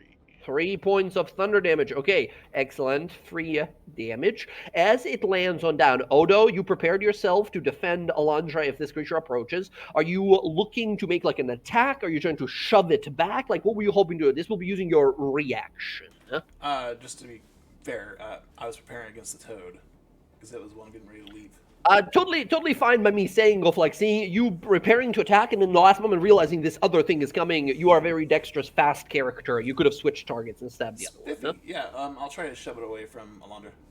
Get it out of reach. Okay, absolutely. Compared athletics rolls between you and the Vrock. You gotta beat a 5. 19. As the creature sort of lands down and tries to slam onto Alondra, you swing your shield, you backhand it so hard across the side of the beak, it like falls to the ground for a moment. As it falls to the ground, because you won and prepared this action, I'll say, Alondra, if you want to, you can use a reaction to immediately like take an opportunity attack against that as it's knocked to the floor in front of you. It'd be using your reaction, right? But you can get a free attack in. Yeah, that's fine. Let's do it. Go ahead. Oh my god. As soon as the creature leaps down onto Alondra, Odo, the protector, the sentinel that he is, he slides forward and boom, sort of backends it with the shield. The creature veers off, spins in the air, hits the wall of the tower behind it, shaking the structure for a moment, just as we see, fast as lightning, Alondra's there already, stabbing it through the heart. It like screeches and freaks out. Can I expend a Hunter's Coat charge? Oh my god, yes, you can. Using on your attack here, you can do extra 1d10 necrotic damage, doubled, because you crit. That is 21 plus 8, 29 points of damage with that little 1-2 between Alondra and Odo. Huge. Amazing. The creature is not bloodied yet, but it's getting pretty injured at this point. The Vrock comes back in now, hobbled and wounded. It looks around to all of you, and he's going to do the following. You watch as it inhales and releases this horrifying screech that immediately makes your ears bleed. It is going to use its stunning screech ability here. Anyone within 20 feet of it. So I need Alondra, Odo, Ayla, and Morgana, actually, as well as the other demon creature over here, to make me a con save DC 14 or become dazed. Morgana, that's not quite gonna do it. Odo, you're good. Use my inspiration. Alondra, you're good. Dazed once again because we have this condition we're using from 1D&D. Dazed basically means that you have no reactions and your movement is halved for the rest of your turn. As well, you can use a action or a bonus action on your turn, but not both. That's what dazed does. Okay. I'll make a little thing in the server somewhere to remember, because once again, I'm not a big fan of stunned and paralyzed where you guys just skip turns, so we have dazed instead. Okay, cool.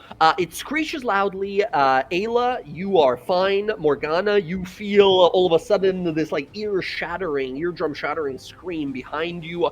Odo, you sort of hunker down and weather it, while Alondra, you're sort of like dancing and trying to avoid this thing, and it just sort of screams in your face, sort of like a dirge, right? Shattering your musical note entirely, causing you to sort of lose a rhythm. As that happens, Odo, because you shoved it down, but Alondra critted for a bunch, it is going to make its follow-up singular attack against, we'll call it a D3 here. Odo is a 1, 2, and a 3 is Alondra. Odo, it goes for you. It swings with a claw against you, or I should say talons. Whoosh. Oh, 25. Natural 19 for 10 points of slashing to you. Odo. Okie doke.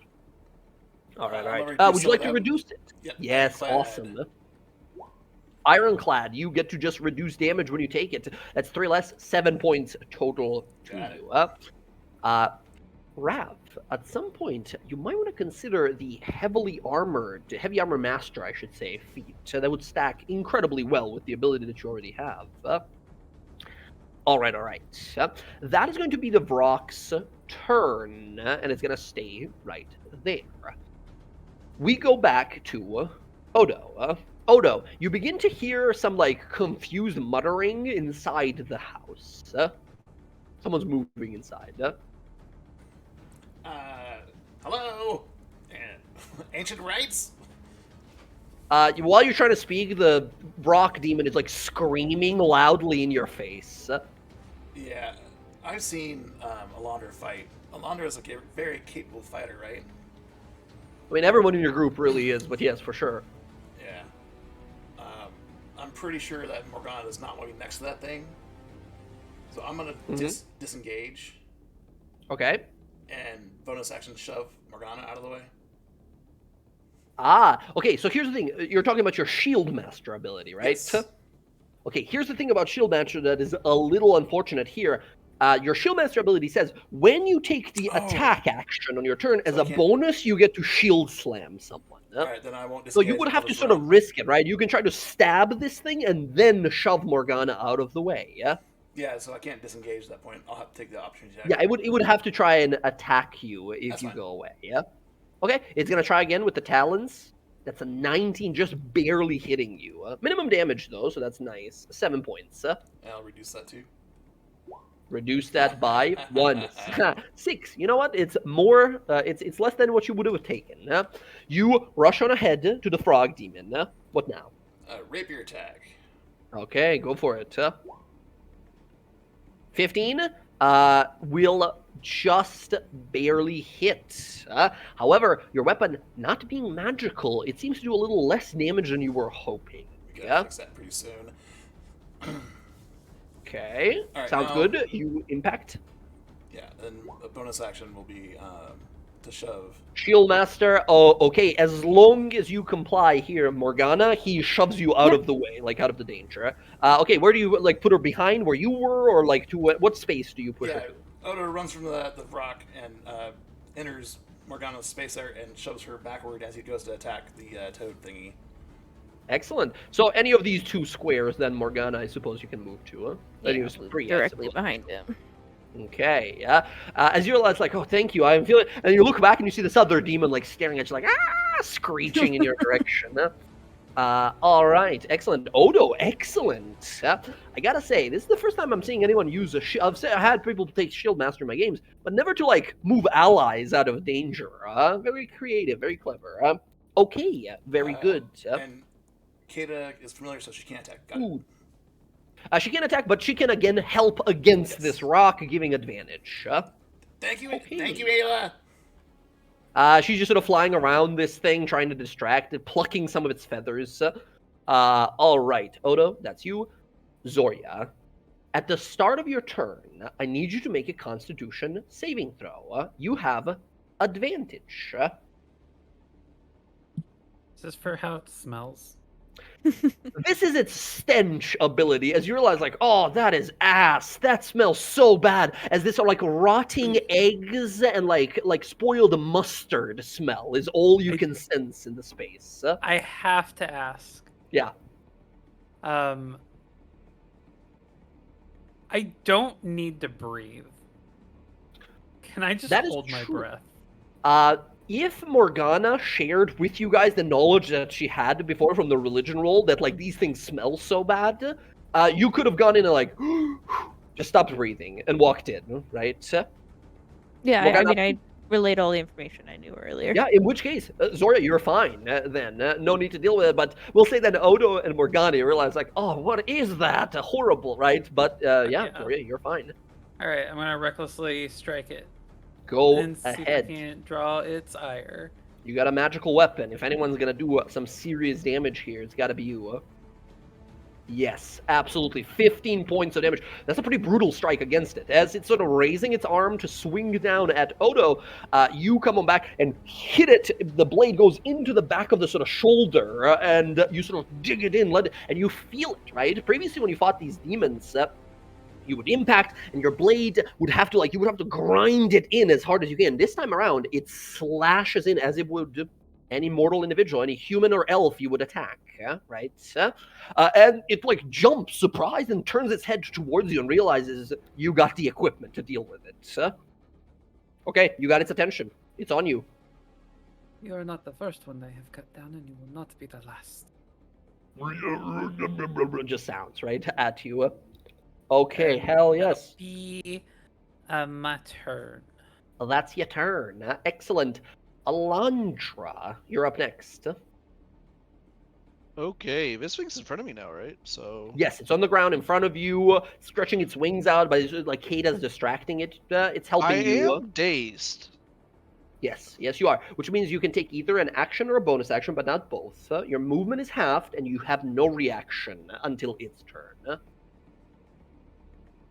Oh, Yeah, I'm just going to do my thing. I'm gonna hit real it. quick. Do I get 10 What? HP from the Twilight Bubble? Oh yes, Twilight Bubble. That's right. If you don't mind, Ayla, roll up some temp. A huge. Okay, yeah. Doubled on a Yeah. barbarian. Super cool. Alondra, what you got?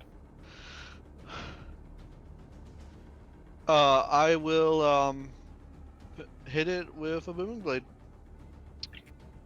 Absolutely. Go right Um, ahead. You have advantage from Kata helping you. Oh my god, man. What is going on? Let's just This hit is it the with second time you another. rolled. You keep rolling maximum on the crit dice for it, like the extra dice every time.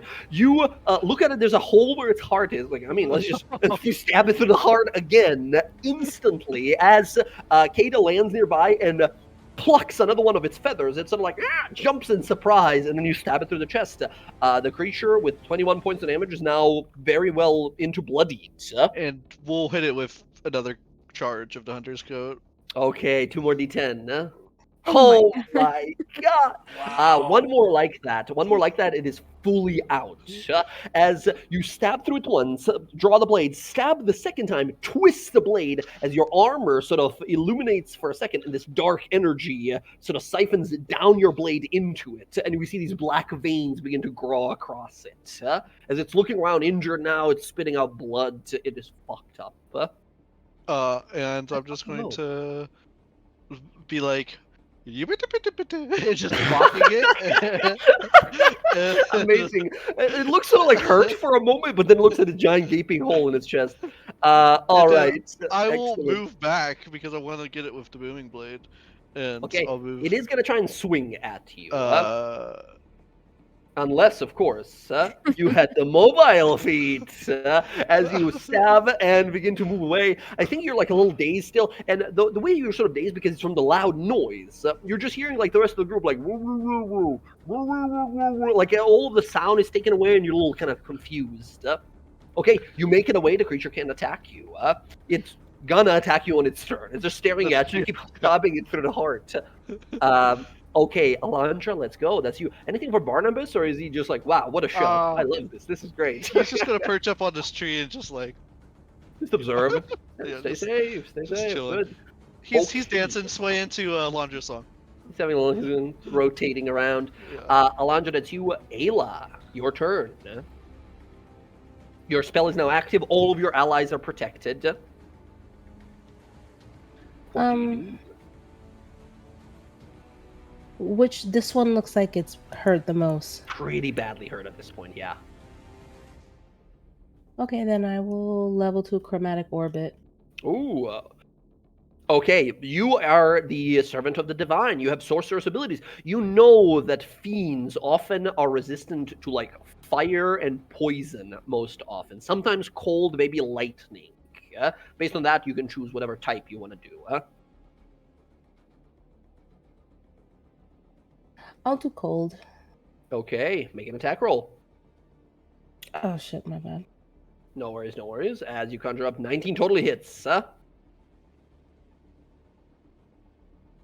Let's see that damage. And what level, I suppose, you cast it? Oh my god. Is that 23? It had exactly 23 hit points left. You conjure up a bolt of frost with these specks of sort of flickering moonlight around it. And as you send it, how do you kill this creature? Do you sort of shoot it through the chest or the neck? Does this icicle manifest like above it? Or is this like it freezes it into a statue? How do you kill it? Yeah, she doesn't like killing things, so she probably just have it as a statue. So it's still technically there, but not dead. Amazing. It tries to reach forward towards you, and it's sort of walking in your direction to try and grab you as you're blasting this energy of cold, and it fully sort of encases the body in ice, and it just stuck there. Like a statue. You guys have an ice statue now. Amazing. Excellently done, Ayla. Anything else for yourself? Nope, that's my turn. All right, very cool. Next up, Morgana, your turn. At the start of your turn, you should make a con save as you feel some rancid stench coming from this frog thing. Oh my god, this you time. become fully immune to its effects as you sort of realize, like, all right, I gotta focus, I can't let this thing distract me. You're already sort of dazed from the thunderous screech of this other one. Take your turn. Alright, move away from it. And then Keep in mind, you I'm have gonna- half movement right now because you're dazed. Oh, right. So that was 20, right? Let me measure. One less, I think. You were just behind there, so yeah, Nope. 15. That's That all was you can. 15. Okay. Yeah, I'm gonna chill touch it. Chill touch. Go right ahead. What the heck? 20 followed by a 1. 20 into a 1. Yeah, no. You conjure up the cat's claw, and it swings at it, and it sees it, and it manages to grab it, right? As you realize, like, demons, they can almost interact with these, like, metaphysical, magical things. And it grabs the claw and wrestles it and shatters it away. Not this Oh, time. that's all I can do. That's yeah. That's unfortunately going to be it for you now. We go to its turn here. However, before it gets to act, we hear a click and a movement from the door as the door swings open slowly. as we see, as we sort of turn to look, standing there in the doorway, a person. As you all kind of look on out, you feel this sense of power, not dread or celestial goodness or anything in between, just power that sort of emanates from the door. All of you sort of turn around. The frog demon in front of you there, Zoria, spins around, slams its fist into the ground, and goes into like a kneeling position immediately. And like gritting its teeth in horrible pain, bleeding from your impact before, but still like kneels immediately. And as we sort of turn to look who's there, you see stepping out of the door, at first, the camera angle that we have, right, focuses in on the doorway, and then we like focus on the top part of the doorway. And then we begin to slowly sort of move the angle down, down, down, and then further down, more than we would sort of like imagine this mighty, powerful person to be. And then we see top of a sort of a greenish-looking bald head and long sort of ears that stick out. And what I can best describe as purple pimp robes of like gold and a sash of red across them. Ton of rings on his fingers, like the earrings and like nose piercings and everything. Pitch black eyes. Goblin standing there. And he sort of looks to all of you, kind of confused, and says, "Who the fuck is making all that noise?" And the demon immediately like looks frightened and begins kind of like shaking. Zoria, the demon's like helpless in front of you. You see a moment like you guys just decapitated. You can just kill it. Sure. Okay, Zoria, like enraged, cuts the head off of this thing. The demon falls apart, begins to melt into goo. The goblin at the door, like, jumps back, like, holy shit. And kind of stares at all of you, says, who the hell are you people? Why are you killing my demons? I tried to talk to them. You see, I asked them if we could see you, if we could have an audience, but they just mocked me and then attacked. So we tried to reason with them in their language, but they were rude. And you know what happens to rude people? They die. They get decapitated, apparently. Exactly. Yes, you see. He sort of looks around at everyone, says, all right, I guess it's gonna take me at least a day to get these back, but whatever, I suppose. He sort of stares amongst you all, says, are you lost? How did you get here? This is like impossible for you guys to be here. How did you even get here? I put so many magical wards so people can't just show up here. How the hell did you get here? Oh, we've got a bit of magic of our own. That's a very vague answer. Walking, it does a lot. That's also not a useful answer. Okay, fine. I mean, we walked here? We right. really did. Lady, you mind putting the giant sword down? Hard to have a conversation. Now, are you here to kill me? Because I'm going to kill you if you are. No, Are you the Ancient of Rights? I guess. That's what they call me. No, we're not there to kill you. All right. We actually need your help.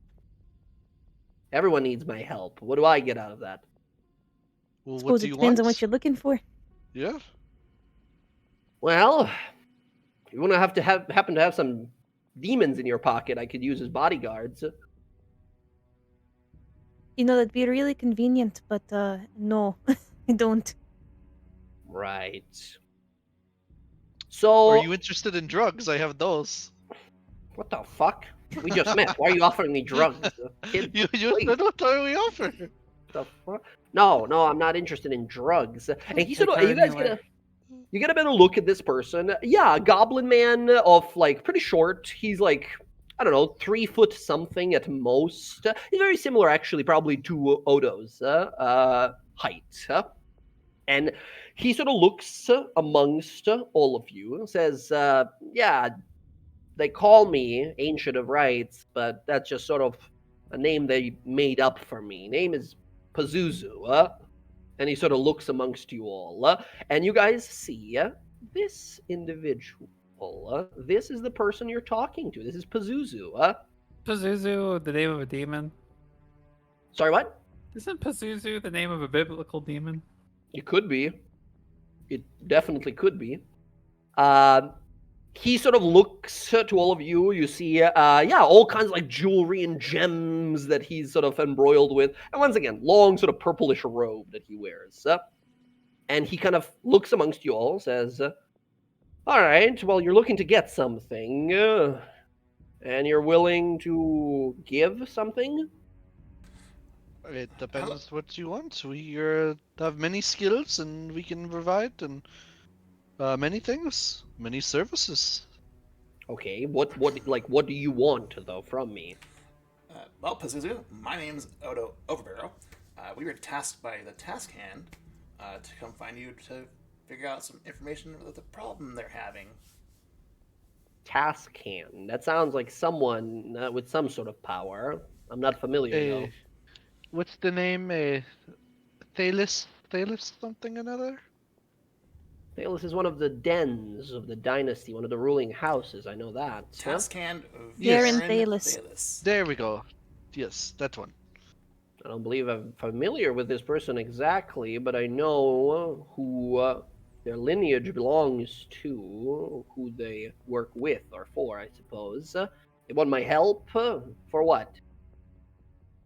There's a being that is summoning these shadow demons that they're trying to locate and get rid of. It came from the ruins of Bazozan, is that correct? Mm-hmm. Yes. Zozan. Place always been a pit of disaster. Suppose that makes sense. Okay. Well, I suppose I could help you. And you want me to what? I can't kill this person. I don't feel like going anywhere. No.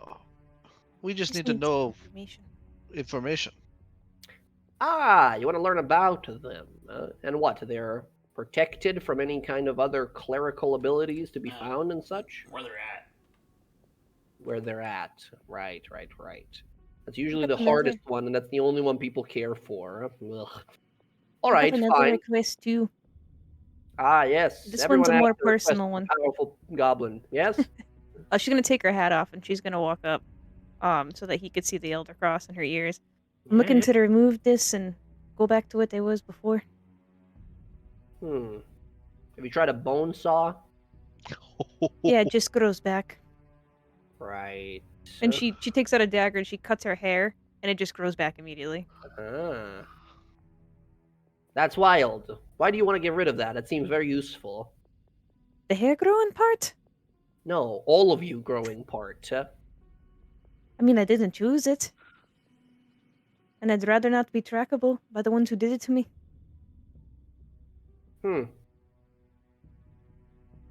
Great. And a refugee as well at my home. That's just lovely. All right, well, if you're not here to kill me, then we can talk. Whatever business. Come in. And he sort of turns around and lets you into his little home. You see the inside of this place. It's much nicer than you would imagine from the outside. He has a little desk there. Everything's goblin-sized. So you're like, oh, God, I have to, like, lean down to get inside as well. The doorway is big, but the doorway goes all the way up to the ceiling entirely. So, Zoria, you are, like, if at any point you stand up, you're hitting your head on the chandelier or something like that. Oh, God, I'm fucking Gandalf in a hobbit hole. Yeah, pretty much. He hops on over to the other side. You guys see a bunch of different strange magical powders around and a lot of crystals. Every time you look at them, you can swear there's something or someone on the inside, like a tiny version of a person or something in these crystals, like trying to, like, screaming, trying to get out. And he sort of looks back to you guys, says, well, you found me. Like I said, name's Pazuzu. I am a Malkin Booker. I use what a lot of people consider to be dangerous magic to do just about anything that comes to my mind. I could use some help, I suppose. I could help you. You're looking to find this person. Shouldn't be too hard. Well, usually it's not too hard. However, I need a little more of a potent spellcasting focus to do it. And I know where to find one, but it's a bit of a trek. There's some dangerous things around there that I don't feel like dealing with. So what do you say? I'll perform this spell for you, and you, in exchange, bring me a tuning fork, the spellcasting focus that I need. Where do we Does find that it? sound good? Well, that's the messed up part. Further up these mountains, there's a path, pretty long one. At the top of the mountain, there's a big old, almost sort of a temple, but not really, kind of in between. Do any of you know what an observatory is? Aye. Right. Sure. Big old spyglass staring at the sky, yeah? It was a temple of this goddess that no longer cares for these lands, called Ayun.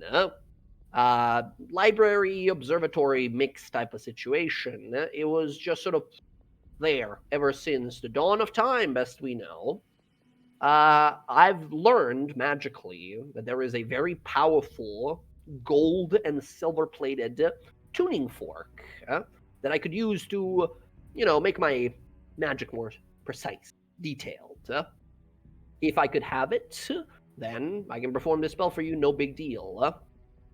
Hell, if you get it to me, because it is very valuable, rather than absconding with it like a bunch of thieves in the night, I'll maybe offer you some things for my collection.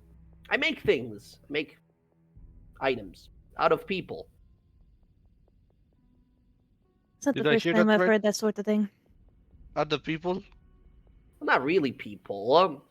Demons, like you've seen outside.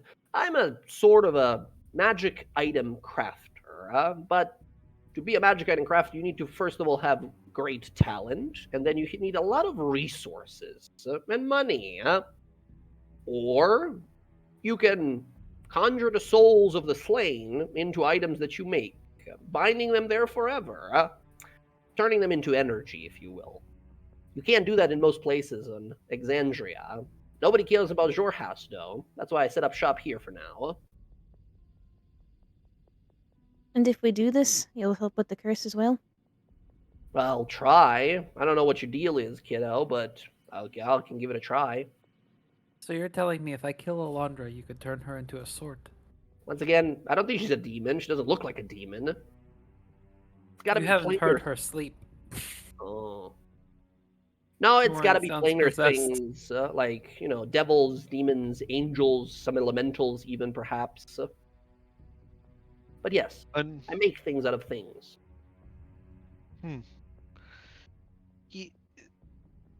do you have knowledge of magic artifacts in Jorhas as well, or just what you make? I was just curious. Just so you don't insult me again in the future, I know everything about just about everything. Just keep that in mind. Oh, okay. Good to Is know. that what it means to be the Ancient of Rites? Yeah, sort of. That's not a name I chose. That's the name they gave me. Because a lot of people come asking for things they don't understand or know, and I happen to have a very good understanding of the world. I've spent a lot of time here in Jorhas. Well, once we return with this tuning fork, and we will, I might have some questions about some dredge back in Charis. You guys are filled with a bunch of questions about a bunch of different topics, it seems. It seems like we have a lot of things to discuss, Pazuzu. Is there anything else that you need while we're out? Because we want to make sure you're compensated for your services. Mighty polite of you after killing my demons. I tried to talk to them. I truly did. No, I guess I understand. They're demons. Right, Yeah, well, I'll even say in Abyssal, I really tried. he sort of nods. You see he blinks, however, his eyes close from the sides. Like he has those like insectoid type of eyes that like close from the sides. And he sort of looks at us like, right. All right, I think we have a deal then. Get me the tuning fork. I'll do this spell for you, the searching spell. After that, whatever topics you have to discuss, I'm sure we can figure it out or strike a deal as well about it. Gotcha. Let's go. If you see to- more things in front of my house next time, don't kill them, please. Don't talk to can them. Just we- call out. Just yell out for me. Can Just you yell out- preemptively tell them not to attack us? Well, what if I would rather have them attack a person approaching my house that I don't know, and then risk them being a person How that I many people do do you know. really get traveling to your house? Nobody gets. I don't know. Still don't know how you guys got here. This is like an improbability of some serious. Yeah. Then Strength. it seems to me that you could tell them what we look like and not to attack these people. I think you overestimate the guards. They're not very clever. Huh? They just Yes, sort of is what- hit things if I tell them. But Yes. you know what? You know what? If they attack you again, just kill them again. Whatever. I'm done with it. Huh? Easy Pazuzu. enough. Pazuzu. Yeah. Since you know that tuning fork is there, and obviously you haven't gone to get it because, that's not your job. You want us to do it. Can you tell us, is there anything there guarding it? Last time I sort of thought on it, I saw that there was there's a thing there. There's a weird-looking thing there that eats magic. Looks like a lizard, I think. It's And pretty useful for a couple spellcasters to know. Odo looks at the rest of the crew like, shit. It knows when magic happens, so it like tracks magic. I don't know what it is. It's some sort of a lizard thing. I know a lot, but I don't know every single thing. Okay, so for the deal then, if you do get me the tuning fork back, I'll give you 2 of these, and you see as he retrieves some items from a large chest he keeps under his table. He says, I'll give you 2 of these and a choice of yours between one of these 3. And he presents you with what looks to be, first of all, a set of boots, a cloak made entirely out of flower petals, and then 3 other items that he brings out that have sort of like magical runes on them and such. He says, these 2 I'll just give you straight up if you are able to bring me the tuning fork back. He presents these boots and explains briefly what they do. As a reward for doing this quest, he will give you the boots of the Cloud Jumper. They let you double jump. You can jump off of air itself. So you can like boing boing, like double jump from now on if you want to. And as well, reduce any falling damage you will be taking. They are attunement. And the second one says, and this one. This is just for doing this quest. I will absolutely reward you. He presents the Petal Dancer Ward. You see this like strange cloak made of colorful aromatic petals. And it leaves a trail of flower petals as you walk. And it has a magical ability that you know, as long as you wear it, you know the Druidcraft cantrip. And anyone who relies on sense of smell has disadvantage on opportunity attacks against you, which is pretty useful. He presents these 2, says, these 2 I think they are worthy enough of this tuning fork. And then I'm more than happy. I mean, you all seem like a seriously tough bunch. You seem like you can handle yourselves the way you handled those demon guards of mine. You can choose one of these 3, but only one. If we work out some other deals, I'd be happy to sort of, part with these other ones as well. What's the third one? He presents another 3 items. Basically, the deal is, right, he'll give you the 2 by default, the boots and the cloak, and then choice of one of these other 3 who are, like, more powerful, which are, like, more powerful items. First one that he presents is a brooch, a strange sort of almost mechanical and magical brooch. This, he presents, is a brooch of many sizes. You put it on you, you click it to one side, you become enlarged as by dispel, or reduced as by dispel. Once every 7 days, you can overclock it and become huge or tiny for a while. That's what it does. This is a brooch of many sizes. And this is one, like, the optional of the 3 rewards. The next one in line that is, like, the optional of the 3, he presents the Scholar's Cap. This magical hat grants +2 to all intelligence checks and saving throws. So, like, history, arcana, investigation, all of those. Just a straight up +2 forever. And additionally, it says whenever you do research, it helps you reduce the time. For every week, you reduce 2 days each. So it helps any, like, research being done, expediting it by a large amount. Yes, please. And the very last one that he presents is, this one is very specific because it's only really possibly useful here to probably Zoria here. The Belt of the Raid Leader. This is a barbarian-only item that gives you a special ability. As an action, you can sort of roar, release a powerful war cry, and you choose up to 3 creatures nearby who gain advantage on their attack rolls until your next turn. They have to be within 30 feet of you. When you do this special action, you can then, as a bonus action, make a single attack against an enemy this turn. Those are the 3 items that he presents. He says, so the Boots of the Cloud Jumper, the Pedal Dancer Ward, that's yours if you find it, plus one of these 3 others, the brooch, the cap, or the belt. I'll leave it to you guys to decide what you want, but if you want all of them, I can use some more help with some other things later on. Guys, I want that belt. I want that study thing, the brooch. You have your fancy jackets. I want the belt. You can all get it. You can all get all of this. I make it, like I said, this was a guy, by the way. He points at the belt. This was a guy a few days ago. I made him into a belt. So it's I like could have a man belt. people skin. No, not a man. No, not people. I said demons. Demons are guys too. Demons are people too. No, demons are demons. Well, I can't educate you right now. It will take way too long. All right. Do we have a deal? Tuning fork Sounds it good. is. Tuning fork it is. Very good. Okay. I'm going to cast the spell. You're going to feel like vomiting. Yep. After I do that, you'll be able to find my house without being lost in the mist, okay? All right. All right. He casts the spell. Everyone make a con save, please. Why? Oh, no. Why?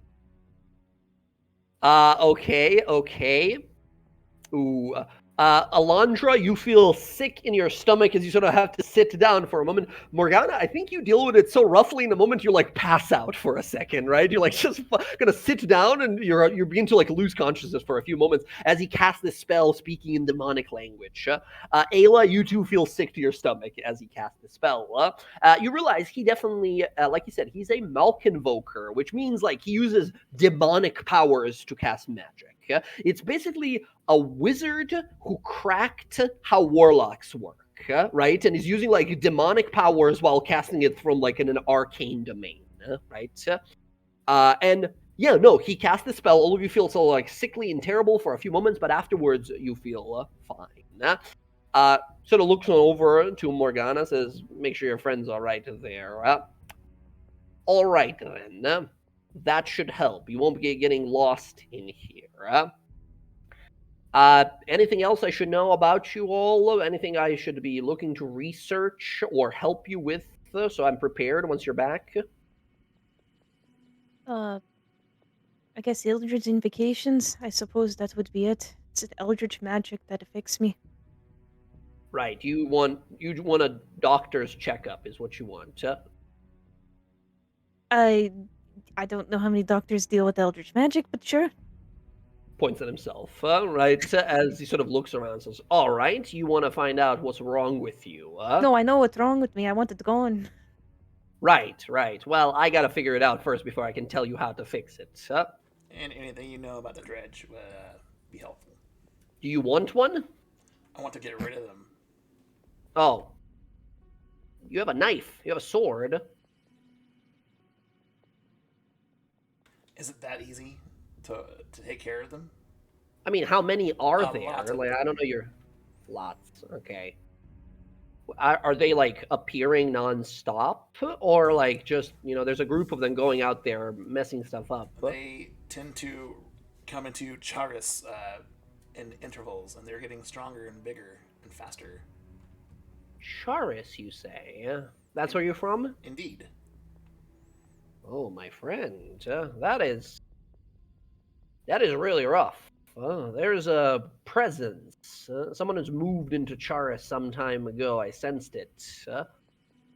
Uh, hmm. Interesting. Yeah. You and I might have a conversation, a proposition I might have once all this researching is done, all this sight searing. Yeah. Sounds good. Thank you All for your. right. Thank you. Certainly. I would like to know where the Koshtask reside, where their main home is.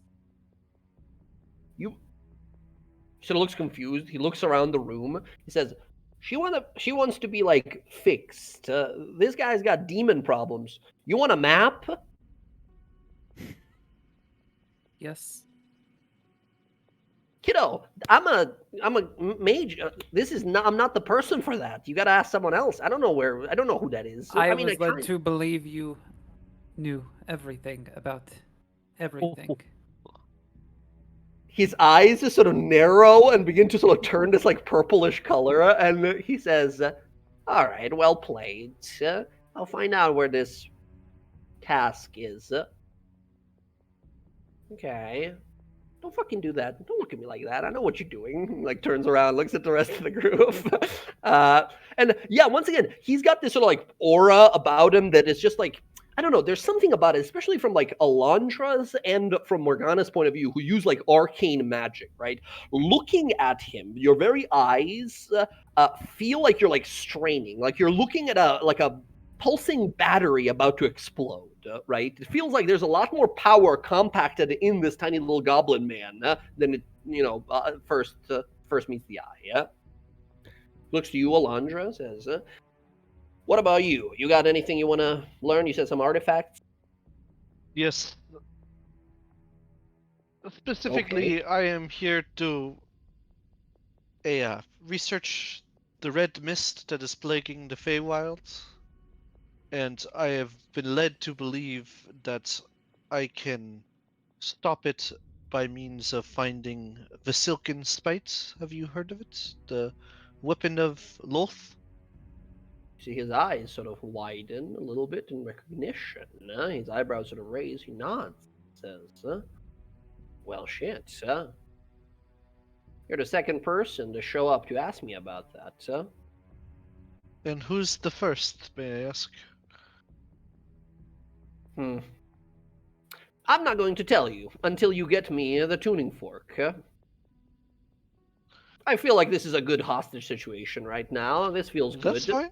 I'm going to do it either way, this tuning fork, but that is what I'm looking for. So any information about the Silken Spite, or I'm also interested, I also think the missing piece is the blade song of the Lolth worshipping drow. So I'm looking to learn that as Hmm. well. So Well, that I'll tell you straight up. Not much of a dancer, nor am I a spider person, so I can't help you with that one exactly. However, the other one, I already know things about. Like I said, someone came in here some time ago asking about it. I can tell you with certainty they've not been able to get it yet. For the reason I'll happily divulge to you once you're back. all right, for another time then, once we return victorious. Sounds like a deal. He flashes his teeth, these tiny little, almost like shark teeth, that perfectly like click together, like pointed tiny teeth. And as he sort of moves his tongue across his teeth, you can see that the back of his mouth as well. There's like rows upon rows of teeth that go back. All right then. Aeon? This sounds like I'm fine. sorry. Oh. Ayla, did you have anything to ask the kind man? Hmm. She's hearing this man talk about making things out of demons, and she goes, "No, no, thank you. You don't want like a demon skin handbag or anything? I do not want anything from this man." sort of like cocks his head, says, well, you seem sort of out of place here. The rest of your friends didn't think twice, but to ask me whatever their little hearts desire. You're a little too cautious, huh? No, I do not need anything. I'm here to help get the information for the task hand, and that's it. Right. And you see that he sort of like kind of focuses in onto Ayla and just kind of stares at her for a while and kind of nods to himself, like, all right. If you change your mind, plenty answers I can provide to just about anyone for the right price. I'm alright. She's gonna walk out. She doesn't feel Yeah, comfortable talking to this yeah, yeah, person. yeah. He just sort of smiles, these like sharp and tiny teeth. Right. Well, I'll catch you all soon enough. Trip shouldn't take more than a day up the mountain and day down. If you're feeling brave, just jump if you can land, on the way down. So, get out of my house. All right, leave. We shall return. Okay. You sort of step on outside and look back, and once again, all of you are like, all right, this could be some answers and such. But I mean, yeah, Ayla, absolutely. As you realize, like, I'm out here trying to like fix what has already been like misconducted and done in terrible ways, and this person is relying on that, right? He mentioned himself. He's like a magic item maker who uses demons, and there's plenty of demons to be found here, right? He turns these demons into magical essence that he uses for this like craft and such, but doesn't help the problem whatsoever. He's benefiting from it. He's not necessarily spreading it or anything like that. It doesn't seem like at this point. But yeah, he's benefiting from their lands like being corrupted as they are. Uh, Question: for how long they were all chatting in there? Could I have done a short rest? Well, because I wasn't talking to him. You can all take a short rest during this time if you want to. Yeah. Okay. I want to get my channel divinity back. Yeah, I need some hit points, so I'm gonna do that as well. Good. Sounds good, sounds good. Let's do some short resting. And while you do the short rest here, let's take a little break. Let's do a tiny little sort of 5-10 minutes, get some snacks and drinks and such. All right.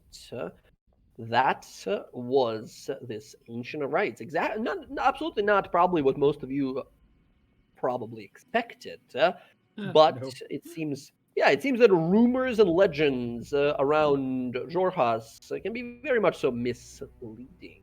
Yeah. I'm expecting a druid and a bugbear, and I get a goblin demon wizard.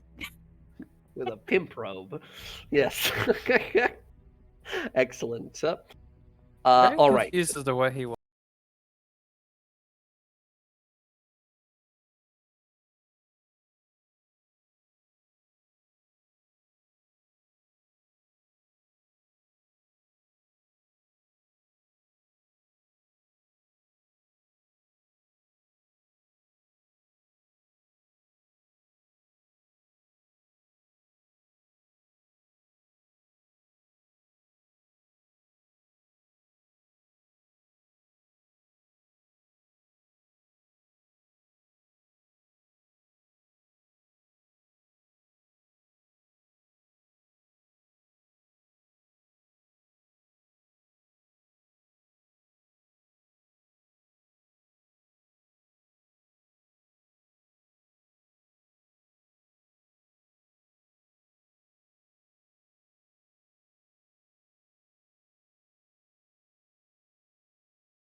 mountain range further to the west. These are called Ashkeeper Peaks, and they are sort of like the border wall between the lands of Jorhas, the lands of the Kryn dynasty, and the Marrow Valley, which is like this vast region of the Dwendalian Empire. We're climbing up on there. We're looking for this observatory that apparently belonged to some worshippers or followers of Ayun, the knowing mentor, the knowing mistress, the goddess of knowledge. And we're supposed to find a tuning fork inside. There are some weird monsters around, apparently. Keep an eye out. So, that all said, quick check. Jen, you back? Not quite yet. Let's give her another 2 minutes or so, and then we'll start off slow.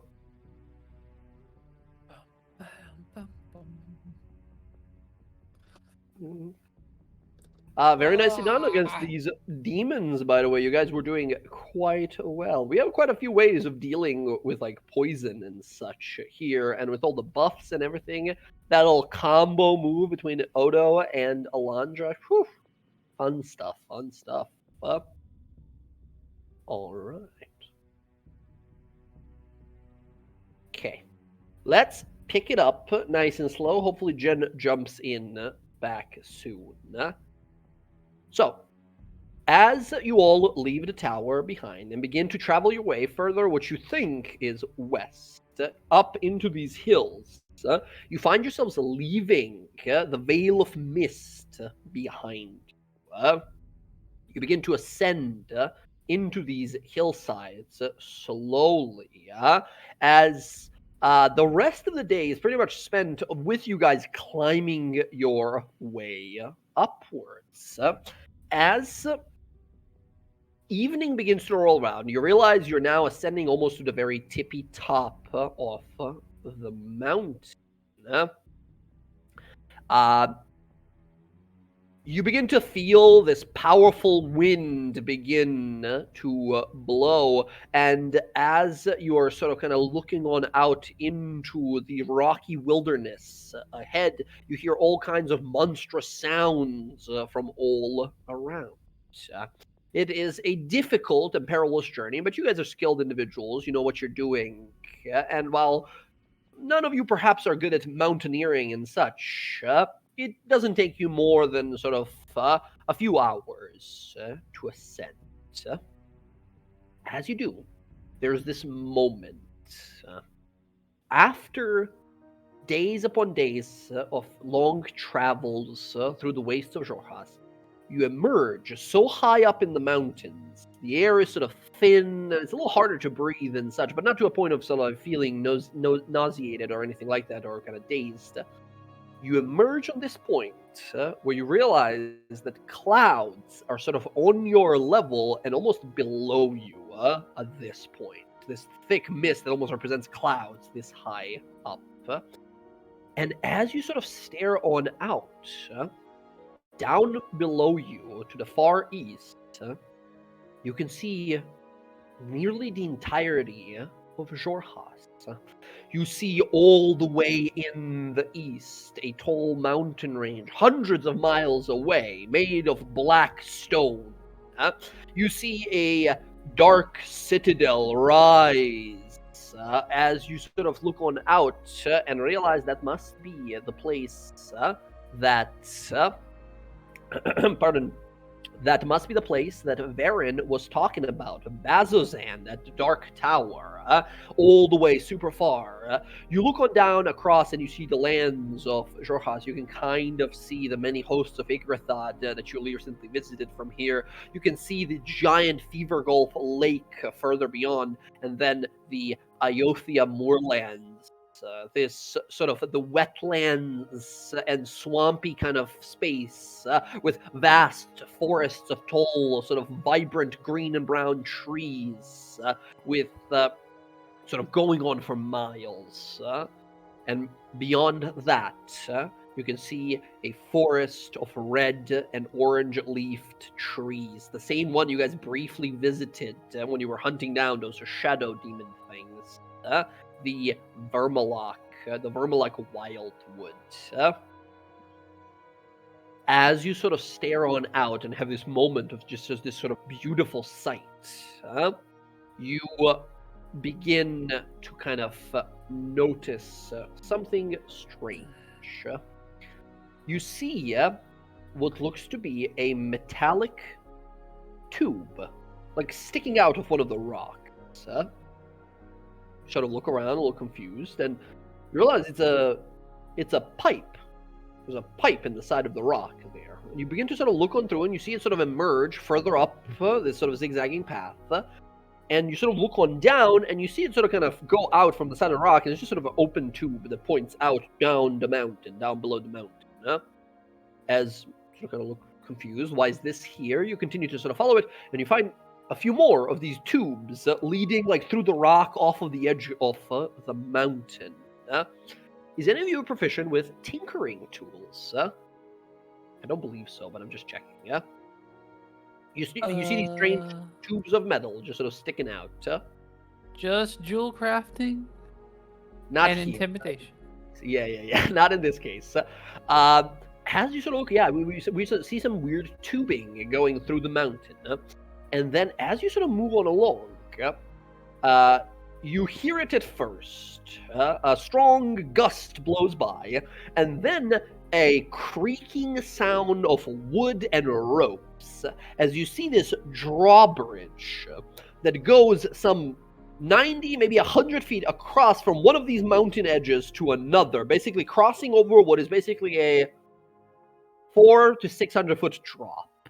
The bridge is swinging in the wind, and as you look on past it, you can see a large structure on this other side of the mountain that you need to pass this drawbridge to get to. This drawbridge is swinging in the wind.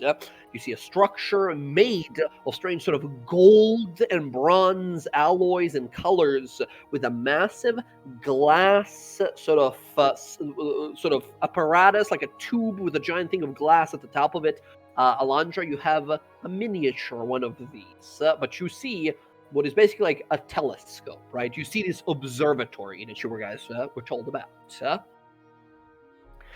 As you guys get there, you look at this bridge and realize it's swinging in like a 20 feet radius, left to right. It might not be the safest to just walk onto without being secured or safe.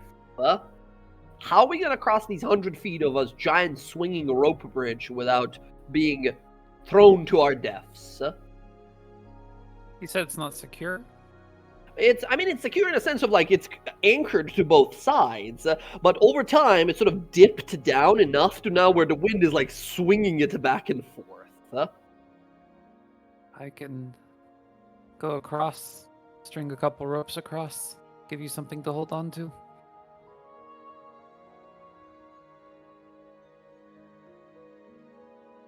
Got some rope if you need extra rope.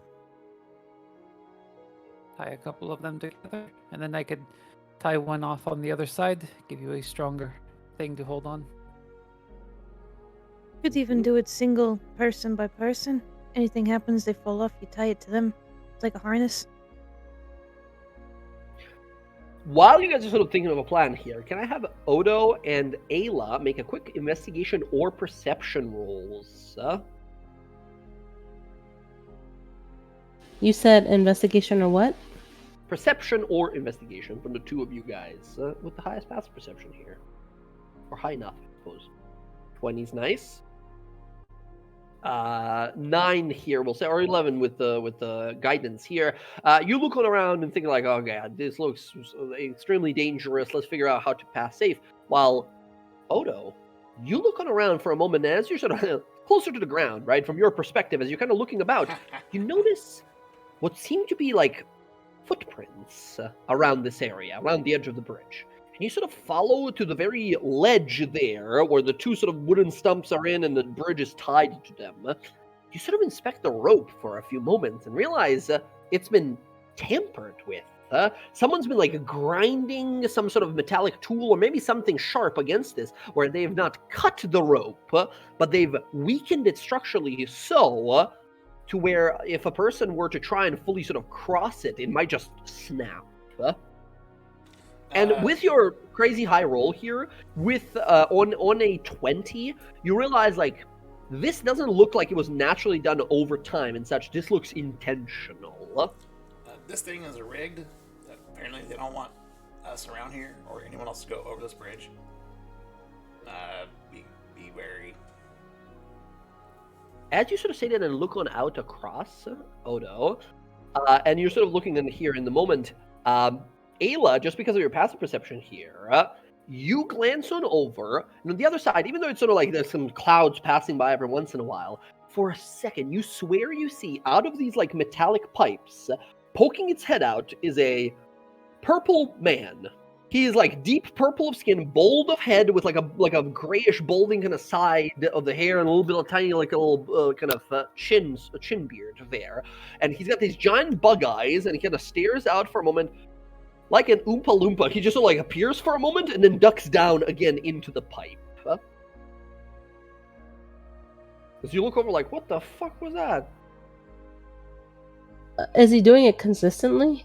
No, but if you keep looking over the next minute, you will see like another one pop out from another one of these pipes and sort of stare and then disappear into them again, and then another. They're quite small. They're like comparable to Odo's size, and you notice like some multiple of them, and they're just like staring in this direction, and then they try to hide. They're trying to be like stealthy, but you are perceptive enough passively to notice them.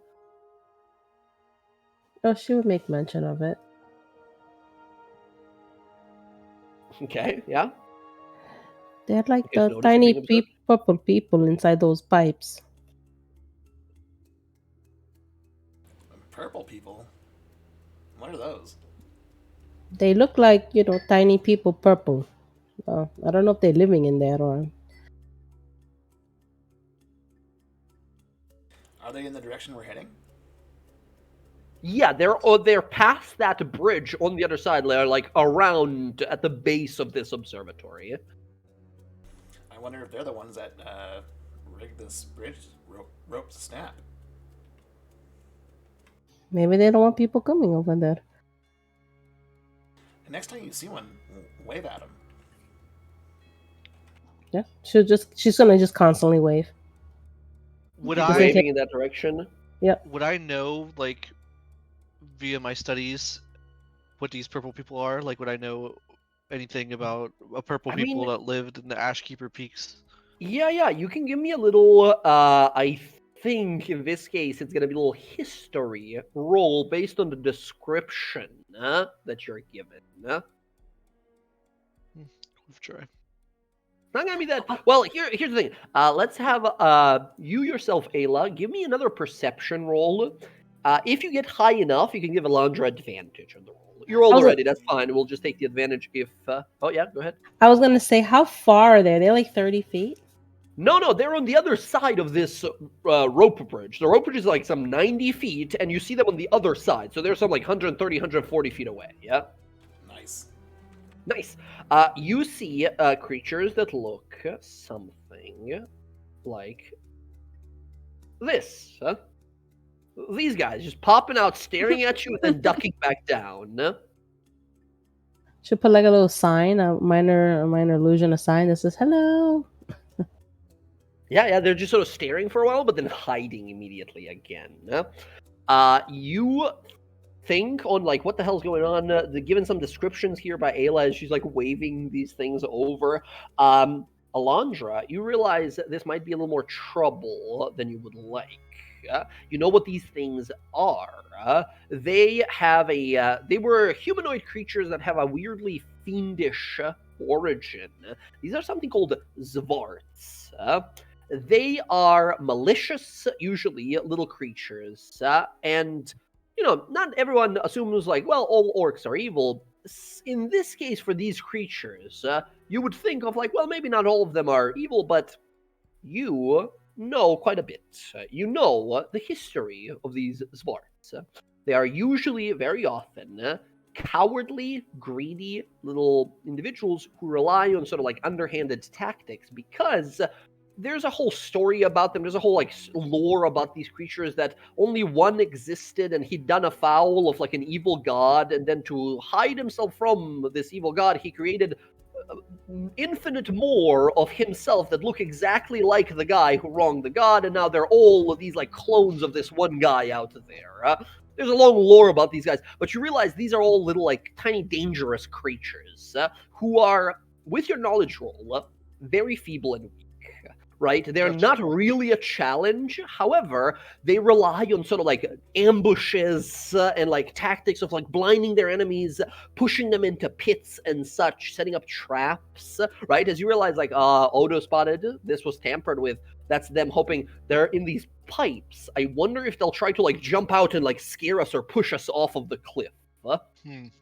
Yeah, Alondra would Super cowardly like- creature, though, you would be like, "Oh, I know what this is. These are swords." And then she goes into like the blah blah blah blah blah blah blah blah blah Uh-huh. of just the tale and regaling. To those of you who are not proficient in like Arcana, history, or religion, for someone to just be able to like tell you the lore of an entire kind of a people is crazy, right? Like, how do you know that? Why do you know that, right? As yeah, she's a sort of like a prodigy, a genius when it comes to just like lore stuff. You know a weird amount for having never been to Jorhas before. These are not things of Jorhas; they're a thing of hell. I At know least- things of hell, okay? that's not any better. Just putting it out there. I never read a few books. No one likes to know it all. I mean, But the I'm glad swords, she knows they it all like it all. right now. So Anyways, we need to get across this. yes, but be careful because they're probably going to, Well, attack if we get us. across it, if I go first, I'll just play the pipes and scare the shit out of them. I mean, you are like a small wind could blow you over. While they're talking, Odo... Barnabas is like getting the workout of his life. He's flying in the same direction you guys are moving, but the wind is pushing him back and forth nonstop. So No, Barnabas, you just come right you here. grab him Oh, quickly. Oh, he's exhausted. He's like wheezing. Odo, you were saying, sorry. while they're talking about plans of action and being blown over by wind, that part that was tampered with on the bridge, Odo is going to take his own rope and connect the ends on either side of the tamper piece, so it'll be more structural. Absolutely. Give me a survival roll here. It's not going to be a difficult roll because you identified the problem. Amazing. With a 16, you use the piece of your rope, you twine it together, and you tighten it, securing this. And you watch the swinging of the bridge as you realize like a lot of it is like dangling off of the side as well. You use it to tighten it further, and you watch the swinging of the bridge begin to sort of become more stabilized until it's just sort of like kind of resting in the middle. I mean, it's still windy, right? It's still kind of moving it, but it's nowhere near as like crazy movement. As now it's much safer to come across. However, I mean, from the same role as before, Odo, you think to yourself, like, what if they fucked with the other side as well? Kata looks at you, like, gives you a look of, like, do you want me to go there to check it? Oh, yeah, Kata, please do. Thank you. Kata has a hard time flying there, but eventually makes it to the other side, trying to be sort of... do you tell her to be like stealthy, to be careful, or she's pretty light, right? Yeah, for sure. I'm gonna have her walk across the planks actually, and see Awesome. if Yeah. planks are also tampered with.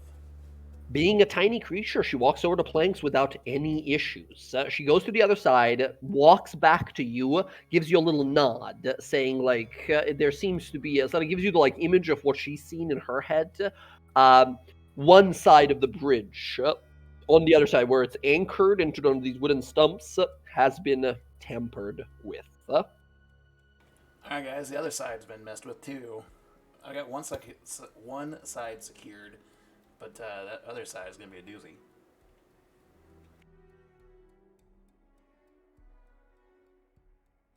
How much Well, weight do you still think it'll take? How much weight do you think it'll take? Because I can, if I get partial the way across the bridge, I always misty step to the other side. Can I use my supreme intellect to My supreme to figure out? Oh, you're a robot. You roboted out there, Jess. Robot.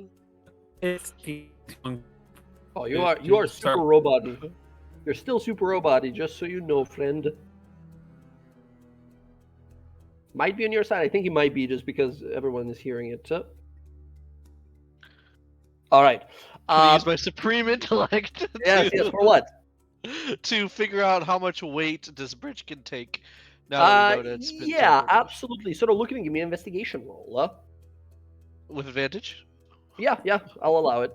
Actually, probably not here. Well, Probably not. Yeah. yeah, I don't think so. I don't think so in this Okay. case with the. I don't think the spyglass. Oh, is I gonna don't help even here. need it. Not that you need it. You look over and realize, like, with the amount of work that Odo has done already, it should be fine to hold all of us onto the other side. Only thing you're worried about is, like, what if in the last moment one of them, these Zvarts, jumps out and slashes at the rope? And they're super weak creatures. They probably might not even be able to do it in a single slash. But there's always a chance, right? As you realize, like, it should be good. We should be good to cross. We just gotta, like, be fucking book it at the very end of it, right? Go fast at the very end Well, of it. I mean, Morgana, that thing you did earlier, hiding yourself from people, you went invisible, right? Like I said, if you let me go across first, I can turn invisible. We know they're coming out of the pipes. I'll just start playing the pipes of haunting I've Think you can Counter pipe. secure the other end while you're still invisible, and then they have to Well, come out? you guys will be able to get across. I'm just worried about the Zvarts. I think if you're there, you'll scare them. I've seen you. You can be pretty scary when you're angry. Yeah, man, I'll go take care of it. And she just, like, snaps her fingers and turns invisible. Awesome. You become invisible. You walk your way over. As that happens, as you're moving, you hear something as you're like almost all the way across the entirety of the bridge, and it supports your weight, no problem, right? You hold onto the edges there, and just gonna keep moving across the Hello. holding.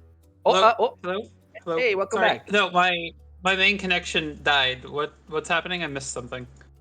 Morgana turned herself invisible and is walking over to either play the pipes of haunting or secure the other side with the rope. Okay, so you guys missed the part where I said Zoria was walking across because it was taking too long. Yeah. You at this point will say, unfortunately, we didn't hear any of that. We'll pause on that for a second here, as Morgana's already like turned invisible and walked over. You can be ready to sort of go after her, but I think the plan right now is for her to go. As you make your way over, you sort of look about. And yeah, you see these pipes that sort of exit here. But as you're sort of making your way all the way over there, you feel something for a second. There is this strange kind of like popping sound in the back of your head. As you're like looking around, like, what is that? It's like in video games when you walk into like a radiation zone and you hear that like pop, pop, pop, pop, pop, pop, pop, pop, and you're like looking around, like, what is that? Can you make me a straight intelligence roll? Yo, what was with my intelligence tonight? This seems normal, you think. You keep going. No, I'm kidding. You realize, like, something's off. Well, whatever it is, I better do this fast so I don't have to find out. Right? As you keep moving to the other side, you see multiple of these pipes nearby. You're on the other side now. Here you see multitudes of, like, ladders and little, like, stone walkways and like, steps, like, stairs that all sort of lead up to that massive, truly massive observatory up top. You see one of these like pipe entrances nearby. Yeah. What do? You don't see any she's of these creatures right now. They're like hidden, presumably. Yeah, I'm gonna get pretty close to the pipes that I guess Ayla would have pointed out she saw the first few pop out of, and she's gonna play the pipes of haunting. You grab the pipes and as you play these into the pipes begin to sort of resonate, and we hear this noise not only at that like 30-foot radius around you, but like carry through the entirety. Yeah, absolutely, carry through the entirety of this like mountaintop, and you hear from the inside of these pipes as these like little sounds begin to like squeal and squelch and make these sounds, and you see pulling themselves out of these pipes and freaking out are these little creatures. Can you make an intimidation roll with advantage, please? All right. It's advantage. Intimidation. Where is 19. They begin to because these are not like pipes of haunting force people to just like flee for their lives. You see 5 or 6 of them emerge, sprint to the edge of the cliff, and just throw themselves off the cliff. A bunch of them sprinting, start climbing down these ladders. Some of them jump into the pipes Mario style and just go all the way down the mountain, right? As all of them, some 20 plus that were here ready to like ambush you, flee and leave instantly, as you finish playing the pipes of haunting. As you do, you sort of look on over, and you see at this point probably the rest of your party. Yeah, I was gonna mend the rope too. Yes, you can mend the rope. There's no one else like left to like ambush you here with it, right? And as you go cast the mending, as soon as you cast the spell, papa, papa, papa, papa. Oh, again, that sort of like tapping in the back of your mind. You know, they said I have a feeling that whatever that lizard is might be nearby. I feel like when I'm using magic, something's going off. Then maybe we shouldn't be using magic to solve all of our problems while we are up here. That's easy for you to say. You don't have to use magic to do anything. I understand that, but you can rely on Odo and I. We are quite capable of assisting you. Who? Just kidding. Odo looks down, like he looks disheartened at that. Oh, it's a joke. You say that, but look how easy it was. Now we don't have to fight. And now you are worried about something tracking you. I was already worried about that. Regardless, we are across, so we don't have to worry about those things. So thank you, Morgana, and good job, Ayla, spotting those things. No problem. I mean, I don't have anything tracking me. My magic. Have you used magic? I mean, when we did the fight over there, I did magic and nothing was tracking me.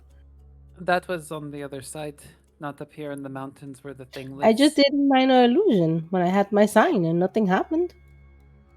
Well, When I was on the bridge. Yeah, you start thinking to yourself, Morgana, like, it happened first time when I was like on the bridge. Okay, I'll go on the bridge and I will do. You're already Minor across do the it bridge. from at here this now. point. Yeah, you guys are Okay. for. By the way, for visual representation of this observatory, so you know sort of where you guys are at. This is the spot. It is giganormous. This is a very big map. You guys are down here. You just crossed this bridge. Those are all the pipes that I was mentioning. Yeah, and you can see that this place was like built, right? So someone built this place at the top of the mountain. I guess only living thing is you see around is a single goat, just sitting there, a mountain goat against the rocks. You walking over. Jen, you said Ayla casts minor illusion. Yep. I want to see what happens. You cast a little spell. You begin to hear this like like a popping sound in the back of your mind. That's weird. Well, Just if share we a know look with that- Odo, like, ugh. If we know that the creature doesn't, if it likes magic and it can sense it or something, we probably should not be near the edge of this thing. And Odo starts moving up into a bigger area. Yeah, as you guys see, there's a sort of a way to get up to these locations.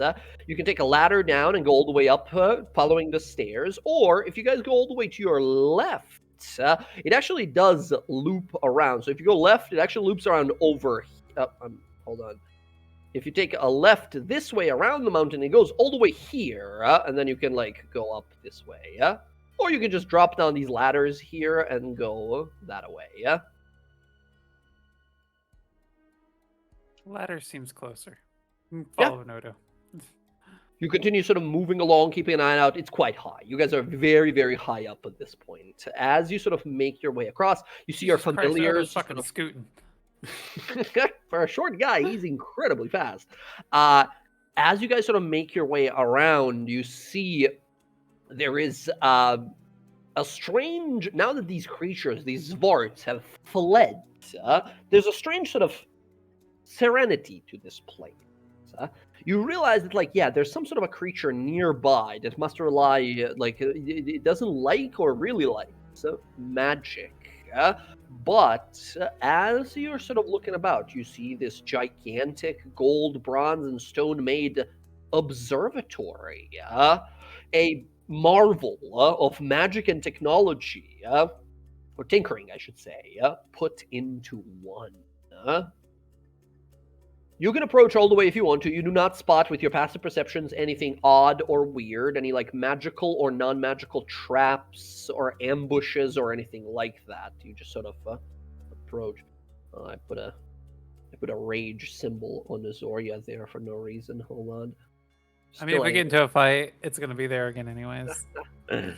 I mean, you approach in what looks to be a massive door without any hinges. What do you do? Push on it, see if it wiggles. It doesn't seem to give. You say there's no hinges, but is there a keyhole? You do not see any keyholes either. Is Does this it a look real like it ghost? might like? Yes. That was the lone mountain goat he described that was sitting up there going. Meh. Yeah, but I could ask it a question. Yeah, you hear it just was sitting there, eating some like grass off of the stones, pulling them out. Hey, you see anything come by? Sort of blinks at you, says, "You can talk." Yes. Holy shit! No. What did you ask? Have you seen anyone come by aside from us? Little purple guys. And those doors, has those doors ever opened? They never She go points- anywhere. No one's ever been inside that? And she points at the building. I don't think so. Sometimes the little purple guys go talking at the door, but they get really mad. All right. Thank you. How can you talk? And it's just like talking at you, like, how are you able to talk? I don't understand. I'm just confused. And so yeah, for once in a while you'll be like, shut up, man. I'm trying to like do stuff. Excellent.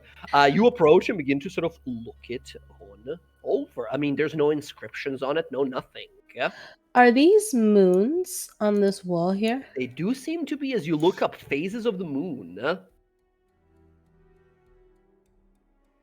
The door itself. Does it look like it slides like left to right inside of its holding? It seems to be just like a double door that opens inward. I'll do the barbarian thing. Can I just try and shove it open really hard? Give me an athletics roll.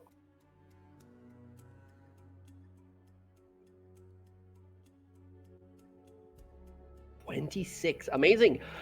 You slam into the door. As you do, it feels like you're hitting a wall instantly. It sort of buffets you backwards for a moment, but not like magically shoves you away or anything. Your hit is realizing like, geez, that is like, that's not moving anywhere. However, as you apply that much force to it, you watch the door not give for a second, but there is a inscription invisible to the naked eye from your forceful attempt that sort of lights up. And for a second, you guys begin to see written in Elven language some sort of script, and then fades away as Zoria moves back as she sort of slammed her shoulder into it real fast. Could I read it when she slammed into it? You can give me a quick investigation or perception roll to see if you can read what it says. Can I assist? You can't assist, but you can roll your own roll. Okay. 20. I'll say 18 here, no guidance, because there's like a snap moment, a snap decision. Investigation. No time here for the spyglass, right? Like, shit, pull it out real fast. So, normal roll. 18s for the both of you. You guys see, written in an invisible script of some sort, both of you mages, spellcasters, realize, this was probably going to be, you needed to cast, detect magic or see invisibility to see what the script is, but your barbarian friend hit it hard enough that it revealed itself for, half a second. And you guys see in Elven language written there on the door a puzzle, perhaps, that says, "Once spoken, I am broken." Silence. Oh, I wouldn't know that. I mean, if they I translate, it can't is. read. I can't read all this I shit. can't read. Once spoken, it is broken. That's what Silence. it says. When she says silence, right? You watch a door shatter like glass for a moment, and a barrier of magic is removed, revealing another set of doors, another like inch and a half deeper into the wall, with a large sort of metal, mechanical-looking doorknob. Nicely done. Can I give that doorknob a turn and see if it gives? Yeah, it creaks, and you push it open, and it opens. You glance on inside and see what seems to be a vast library.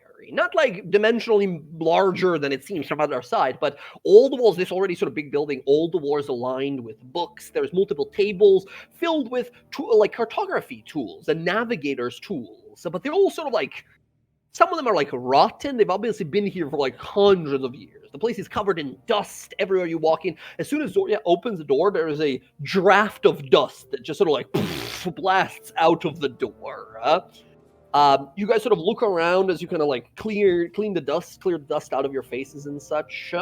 And you kind of step on in and glance about. You see what looks to be a large chair placed on a podium next to a very small tube that extends in the sort of density and levels as it goes, and eventually you realize becomes that giant telescope there. You see around it multiple maps. There is especially interesting, I think, or recognizable to you there, Ayla, a bunch of like phases of the moon. And like locations where the two moons should be in different parts of the year and such. A lot of research about like the moons and the sky above Exandria here. And as you all look about, and I think Ayla, as you're sort of looking over these documents and such, standing there or sitting there on the table amongst all these maps, covered in a thin layer of dust, is a sort of like a two-pronged fork made of gold with a sort of like a silver trim inscripted into it, also in Elven language. The language is not like that of like a sentence that means something, but of sort of like a singular word, and the word on it is gate. Or like passageway, portal, gate, passageway, that type of meaning. She will relay that to them. And you realize, yeah, that's what you were sent for. Well, that was easy. Oh, you're jinxing us now. Can I grab some of these books about the moons and stuff? Yeah, a lot of them like fall apart as you're holding them, right? They've been like hundreds of years they've been here. But as you sort of grab and look at some of these, you can kind of quickly ascertain, being a moon sorcerer yourself, a twilight cleric, you sort of look this over and realize someone was doing research into when next the moons are going to align, the two moons that sort of rotate around our world. The two moons being Katha, the blue moon, that represents the moon weaver, the goddess of sanctuary and protection, of shadow, of illusions, of night, and Ruidus, the red moon, the moon of ill omen, the moon that is often tied to like lycanthropy and curses and stuff like that, right? And you see that these Ayun followers that must have lived here a long time ago were researching when the two moons are next going to sort of align, and apparently that had some sort of importance. A lot of the text is destroyed, however. And even with a mending spell, you can repair the paper, but not the text that'll actually say on it. As you sort of look on through, one thing that stands out, Ayla, is a palimpsest. You see this ancient sort of stone tablet-y kind of looking thing that had script on it, but it was like scraped away. This you find in the middle of this research table, as if it was like the centerpiece of this research about the moons. but it's been like scraped away of whatever knowledge it had on it. You realize you could restore it, but it'll probably take a great amount of maybe time and magic. Maybe you need like a day of downtime or something like that, or during like one of your travel days to try and figure out like what it said on this palimpsest. On the back of it, you see a big crescent moon symbol of the Moonweaver, the goddess of the moon, Sahanine. Yeah, she would take it and put it in her bag. Okay. You can mark down you have a moon palimpsest, or palimpsest of the moon. Question: the telescope here, Yes? is that like trimmed in gold? It has bits of like silver and gold and platinum, all these kind of different colorations and metals worked into it. You can see just around the very like the where your eye would go. There's a little like dotted runes on it. Can I take that off? Try to rip it off. It seems to be a pure part of the machine. You can give me an athletics roll to just rip it off if you want to. Oh, I was gonna say if I could use the jewel crafting tools or the blacksmithing tools to break the weld on it or something. And Oh no, it also has smithing tools. Yeah, if you want to try and just like grab the top of it there, give me a roll with your jeweler's tool. If you want to be a little more delicate, you would be using your dexterity, trying not to break it, because it has a lens as well, right? And if you're not careful, it might shatter or break.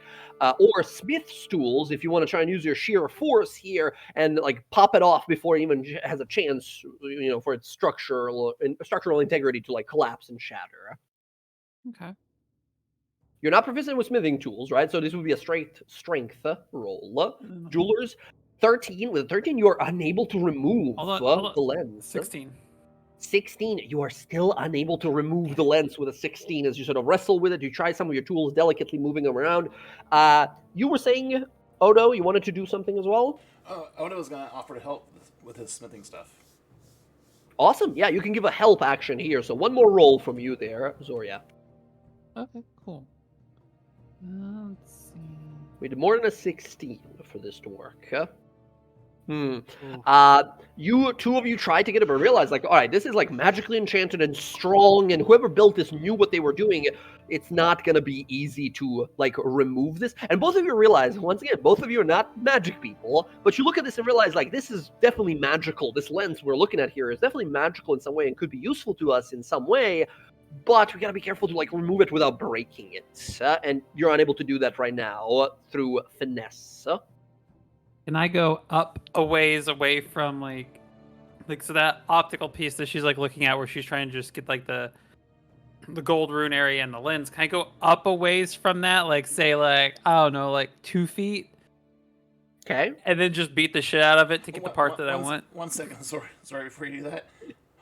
before you do that, feel free. Odo is going to actually want to see through the lens to see what whoever was looking at last was seeing. Okay. You take a little glance through the little glass lens, and as you look on out, at first you watch its cloud, right?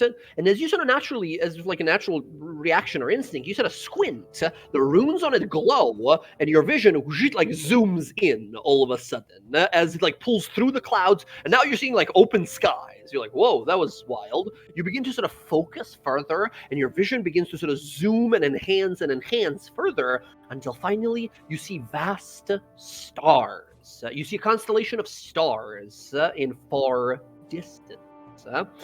As you kind of stare on out through it, you can see some sort of constellation, a set of stars that have this almost faint lining that is obviously given to you by this property of this lens that sort of connects, but it just sort of looks like a shape, like a squiggly line. You wouldn't know what it means. Ayla, can you come take a look at this? Yeah, I can look, and then I can also draw it after. Yeah, because she's the Twilight cleric, right? She's more astronomical I than can am. look at it. Yes, please do. Absolutely. Odo will back away. You sort of look through this lens for a moment, and instantly you realize the constellation you're looking at is that of the scales, or like balance or justice, known to some, right? As you sort of look through this lens and sort of kind of focus in on it, you can clearly see the appearance of the scales and such. And as it does, you feel the lens like lock in on it, making it visible, and all of its details become sort of super visible here as you realize in that moment, Ayla, the properties, some of the properties at least, of this lens you're looking through, this telescope of this building. It is not only able to just spot these celestial bodies and constellations, but also draw power from them. Call it divine inspiration, if you will. You realize that if you focus enough, you can sort of draw whatever power the scales or balance, or that divine concept of balance would give you, perhaps. Would it be like power from the lawbearer? It's a very good guess. Okay, she will relay You that. do realize as you kind of look around, now you don't have tinkering proficiency, but you sort of look around and realize, like, this, I've heard of these places, right? These locations that can look into the stars. There's got to be a way to, like, move it around and rotate and find some other constellations as well. But there's a way to get power from the constellations. You can move them and possibly find other ones. This one is justice. Aldo just looks dumbfounded. What sort of power and where is it being stored? Like, did you get the power? I don't believe so. I don't know how it works. I think it's possibly it could be powered somewhere from here. I mean, can we look around to see if there's a place that power would go? Absolutely. You can give me, once again, none of you are proficient with tinkering, so these are going to be just straight intelligence rolls from those of you guys looking for, like, how does this work? How is it powered? It's drawing magic from somewhere, from where? Okay. Looking on through, Ayla, you're not really sure. This is also very unique and impressive and interesting to you, but you have, like, no idea where it's coming from, this power. Looking on through for a moment, nice. Both Morgana and Alondra. You walk around the space, and you notice at the platform that this chair and then this, like, tube, this telescope tube is placed on, there is a marking on the ground next to it, like next to, like, one of the, like, the armchair, like, chair armrests of the chair. As you inspect it for a moment, you realize it can be sort of, like, pushed up, like clicked up, like one of those, like movie theater chairs, right? It can be, like, sort of pulled up. As you sort of look it over and pull it up, you watch underneath it a rotating sort of like a grate can be, like, grabbed and moved. Looking underneath that grate, you will see levitating in an open, like, 5 by 5 by 5 space, 5 foot by 5 foot by 5 space, is a crystalline gem of soft blue color. That is just sort of, like, levitating there in the air with bits of sort of, like, magical vibration that is being drawn from it into a bunch of, like, tubes and wires and mechanical sort of doodads that go from it. As you realize, like, there it is. There's the power source. It seems to be out of juice, however. Could I, because it looks like it's divine magic, is it possible for me to kind of, like, channel magic into it? Absolutely, absolutely you can. As you sort of begin to focus and channel magic into it, you realize that was exactly what it needed. Divine magic.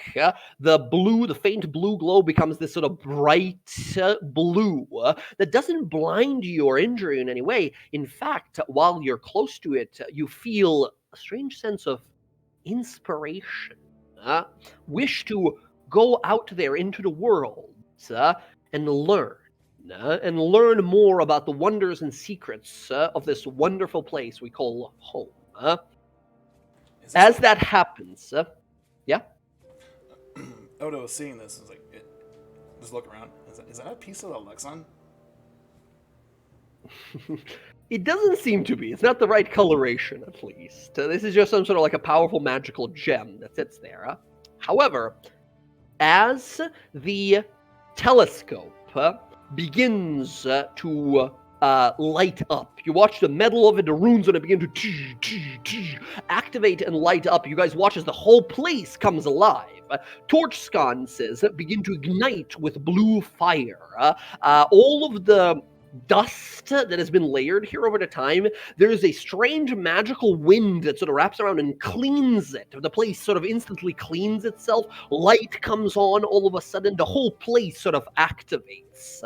As you watch, falling from the bookshelves, there's like 3 or 4 books that open like they have wings and begin to just sort of like fly around the place.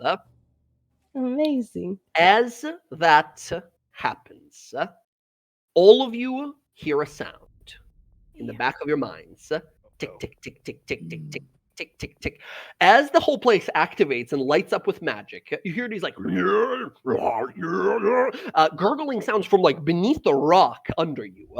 And you begin to hear this like shriek sounds and then tish, tish, tish, as if claws, sharpened claws against stone. What do you guys do? You hear that something from just underneath the mountain has just woken up. Not just one. There's like multiple of these creature sounds climbing up towards the observatory. What do you guys do? Grab the piece off of this thing that I want and give it a good jerk so we can run away. Okay, you now once again, because you weren't able to do it with finesse here, I'm gonna need a pretty high roll for you to rip it off without breaking it or like shattering the glass, right? However, if you do that, you won't be able, because that's the eyepiece, right? You won't be able to look at those constellations anymore. That they are trying to like activate this for. What do you want? You want strength? Wait, you got to break it? She's been eyeing a part of it for a while. Like in her mind, this is just an observatory that's sat here. No one's touched in like forever, right? It's kind of like out of commission in her head. She sees basically a rune etched piece of gold that she wants, and that's what she's after. Yeah, I mean, you guys, Ayla and the rest of you guys, you've like been looking for these constellations. You realize like the thing won't work if she removes it. If you want to like say something to her to like get her to like hold on for a moment, so you can. Are they done what they're doing? That we're looking for a way to power it up. You still haven't actually looked at these other constellations and such.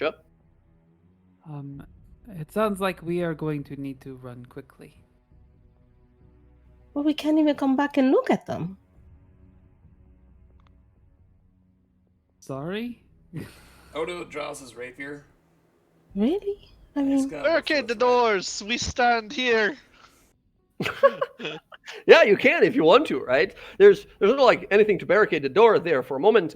Yeah, go ahead, Zoria. You can try to give me athletics roll here. I mean, Ayla, you realize like, oh god, she's gonna like rip it off. Do you try to like stop her, or do you like let her do it? no, I'm not gonna let her do it. Absolutely not. Okay. As you go to like grab onto it, Ayla steps in front of you. Like, hold on, wait. Just knock her to the side. Like, You push her away. Yeah, she's just like, meh, I'm a... Zoria. Silvery barbs. Oh, Silvery barbs. Okay, Zoria, I need you to roll again. Well, before you do silvery barbs, you do on a successful check. 21 is not enough to rip it off. Okay. Then I don't even As you try to twist it and break it there, it just doesn't come off. This giant thing of metal is just not bending. Okay, so knowing that beforehand, then Mm-hmm. can I use my knowledge from a past life? Sure, you can. Well, okay, I'll tell you right now, a D6 might not be enough still here. This is a gigantic piece of metal that you're trying to twist with your bare hand here. So it needs higher than 27 then. It just needs, yes, this is an incredibly difficult to check. Unfortunately, due to the previous one being not a success, right? Being a fail, this one is nearly impossible right now. As you try to sort of twist it, and all of you are like, what are you doing? Hold on, wait, we could use this. You begin to hear these sort of like shrieking sounds approaching, and by the time all of this chaos is sort of broken out for a moment, what do you guys do? Do you actually try to just like close the doors and lock yourselves in? Once again, there's a doorknob, but there's no lock here. You'd have to like hold the door, push the door. look, Barricade the door. look. Does she know there's a way that she can lock this observatory? You look all around and start kind of quickly looking around the space. And give me a perception roll to see if you spot any sort of mechanism. 10? Okay, with I'll a use my inspiration. inspiration, okay. Nice. Oh my god. Amazing.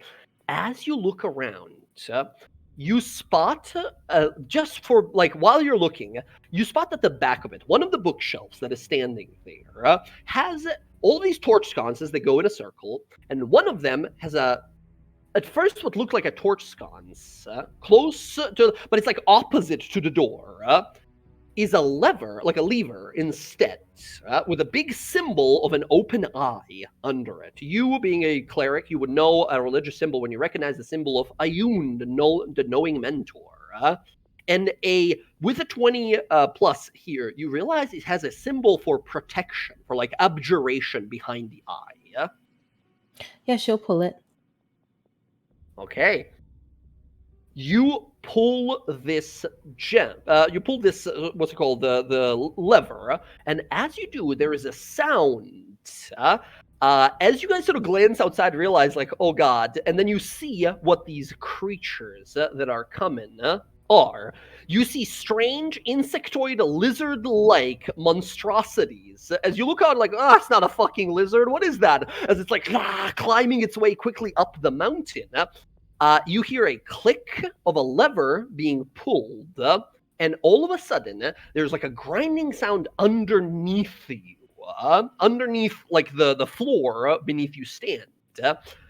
As that happens, as you're trying to like pull this thing off, Zoria, the platform you're on begins to rotate, and the entire sort of like observatory's top begins to rotate as it lifts and reveals underneath it.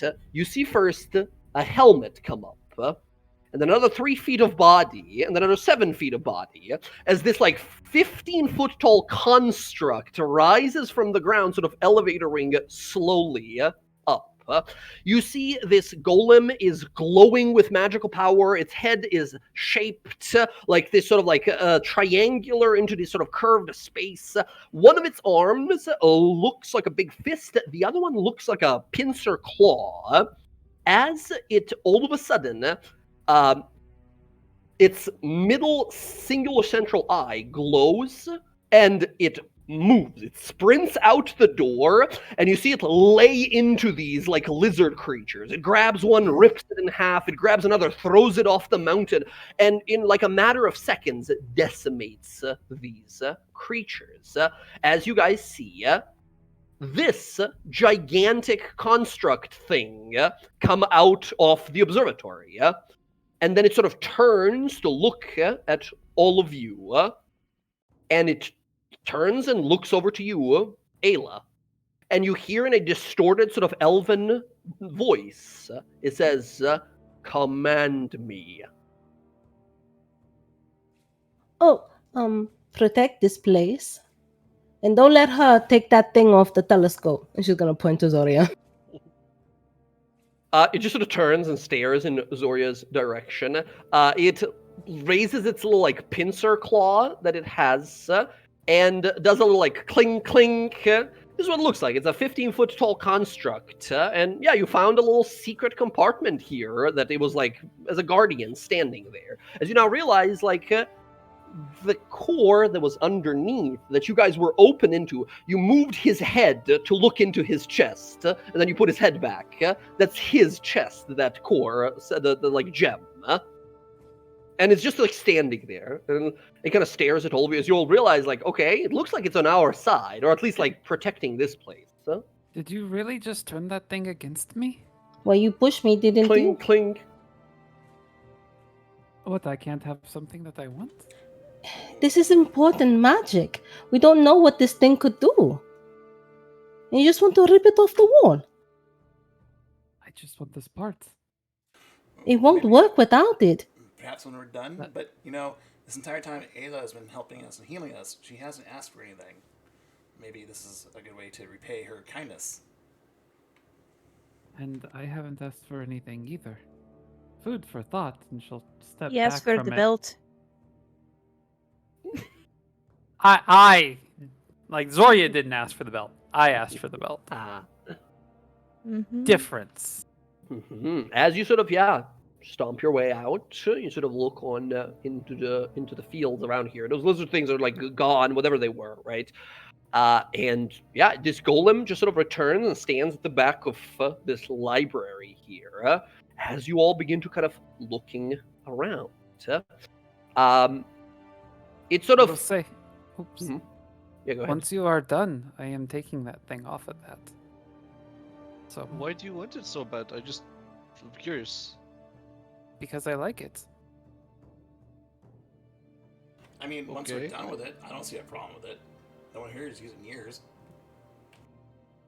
What if it's important magic to help fix the lands here? Do I look like I care? You I should. just want it when you are done.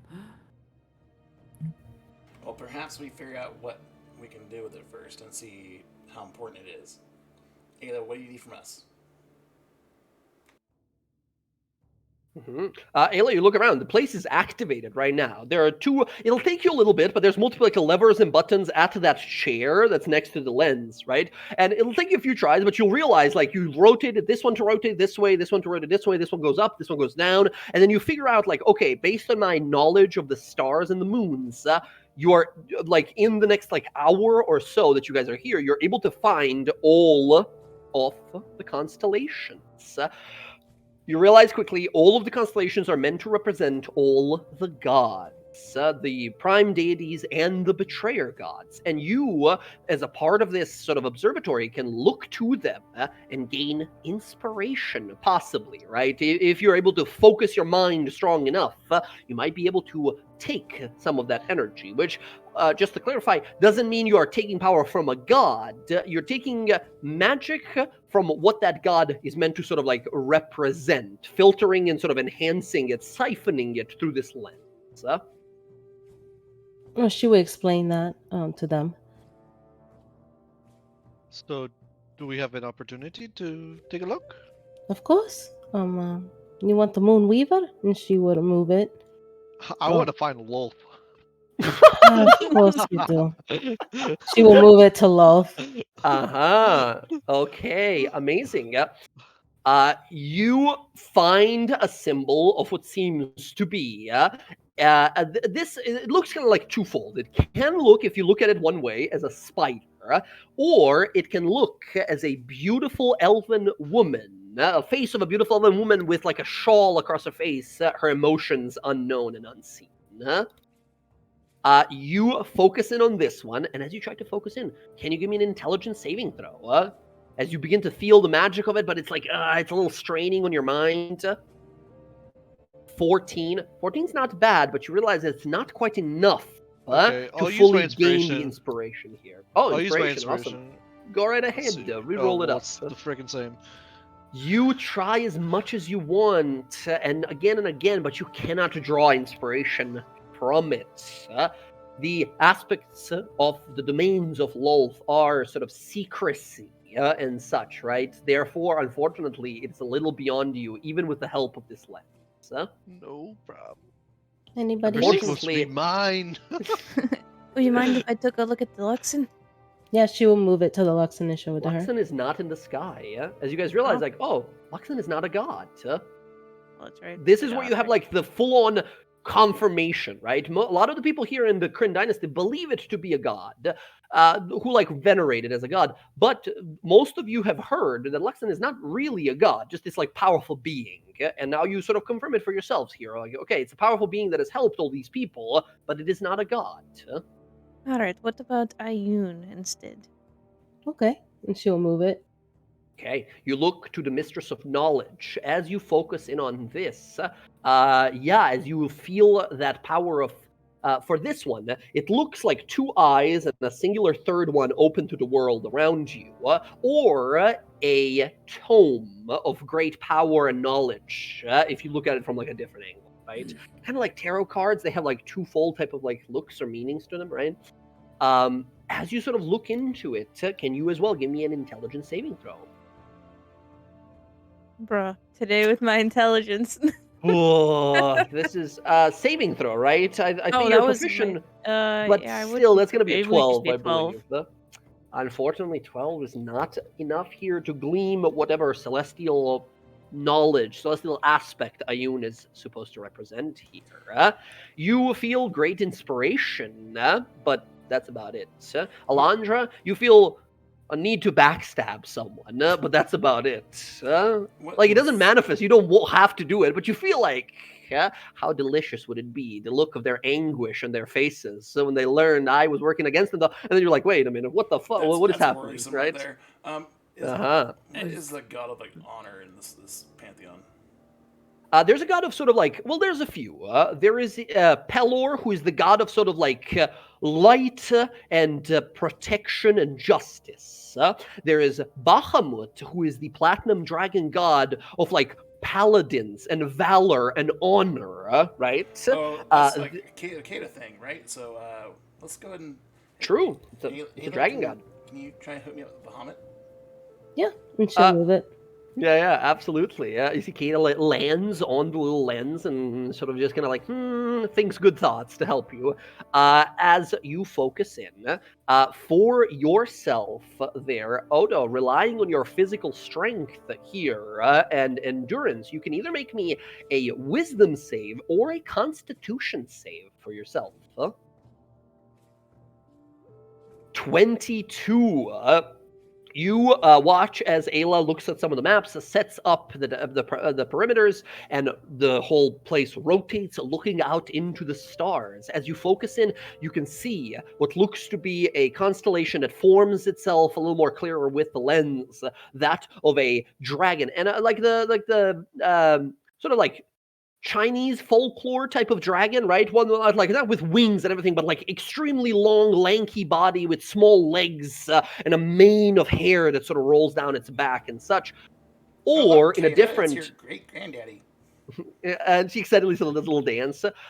Or the other one, that's the one in position. The other one is a shield with two wings wrapping around it.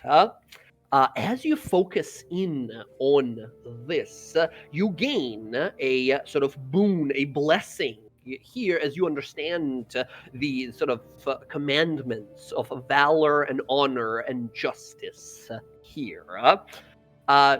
Two things. Should you choose in the future, you can become a paladin or a cleric of Bahamut. That's just a multi-class option for you from now on. As you sort of, touch tips here, reached, made contact. Secondary, as you sort of focus in on this, you feel as in this moment, the half-finished shield of that ironbark wood that you were working on begins to sort of glow briefly magically as you see an inscription that you didn't place there, yet somehow there it is. Of a dragon shape with its wings sort of opened out. A promise of sorts. In a moment of that inspiration, you realize once this shield is done, it'll be even more impressive than I originally intended, with a little help from the god of protectors, the god of sort of honor. And Oda will thank Bahamut and Ayla. Thank you, Ayla. That's amazing. I'm gonna move it for the Moonweaver for me. Okay. Excellent. You focus in, you see the symbol of the crescent moon there, or if you sort of focus in a different way, what seems to be a cloak obscuring an elven figure in the darkness. As you attempt to sort of reach out for a moment, you feel the light of the moon on you here. As this sort of stars and moon and sort of constellations come very sort of naturally to you as a part of your religion, Ayla, you can roll your spellcasting ability saving throw here with advantage for yourself. I believe yours is wisdom. So wisdom saving throw with advantage. Okay, let's go. As you look on out and you feel this inspiration begin to pour in slowly, there is a sense of approval. There's this moment of realization of like, I've left home very, very long ago. I've traveled through these lands and I've seen horrible evils, yet still, I'm out here, I'm smiling every day, I'm bringing hope. And through my work, hope that your goddess gives to those who are downtrodden, those who are hopeless, those who are without a protector. As you feel almost this like a nudge on your back, as if a gesture from your goddess that says, "Go on, you're already doing an amazing job. There's nothing I can't help you with that you already don't have figured out." As you feel that gentle nudge leaves you with a boon, a blessing as well. You feel this moonlight sort of gather around you. Motes of starlight appear in your sort of spaces. The rest of you kind of see this for a moment as you yourself receive a boon. Your call here, if you wish for magical light to sort of attack your enemies, or the force of your very sort of arcane touch to incinerate them, perhaps. Being a protector sometimes requires being the one who raises the blade against the hordes of evil. Roxy, from now on, Roxy, my bad. Ayla, I apologize. From now on, you can pick either your, if you have them, inflict wounds or guiding bolt spell. Once per day, when you cast either of those spells, you can choose 2 targets instead of 1. So 1 time per day, you can split a guiding bolt or split inflict wounds. Whichever one you decide to do, you can't do it again, either of them, right, until the following day. Okay. All right. There you go. Excellent. And with that, you realize that all of you have expanded the magic on yourselves, at least. Zoria, you haven't used it this whole time. You've been sort of like, around, supposedly. Either looking around the library or maybe like outside if you want it to be. The whole time, the golem is like staring at you. Hearing them talk about like gods and everything and like what they're looking at it, she'll ask, is there one up there for Vesh? Is there one for Vesh there? You do not see the sort of Do I see anything that's like anchory or any kind of like watery kind of? You find 2 such things that relate to sort of like nature and ocean in that way.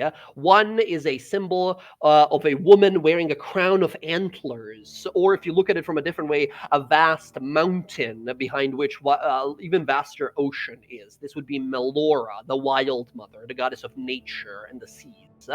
The other one represents a stormy sea with thunder and lightning blasting over it, or the other symbol is 2 axes crossing, sort of like 2 crossed axes. This is the symbol of Cord, the god of strength, might, and proving oneself through force alone, and using such force for good to defend those weak.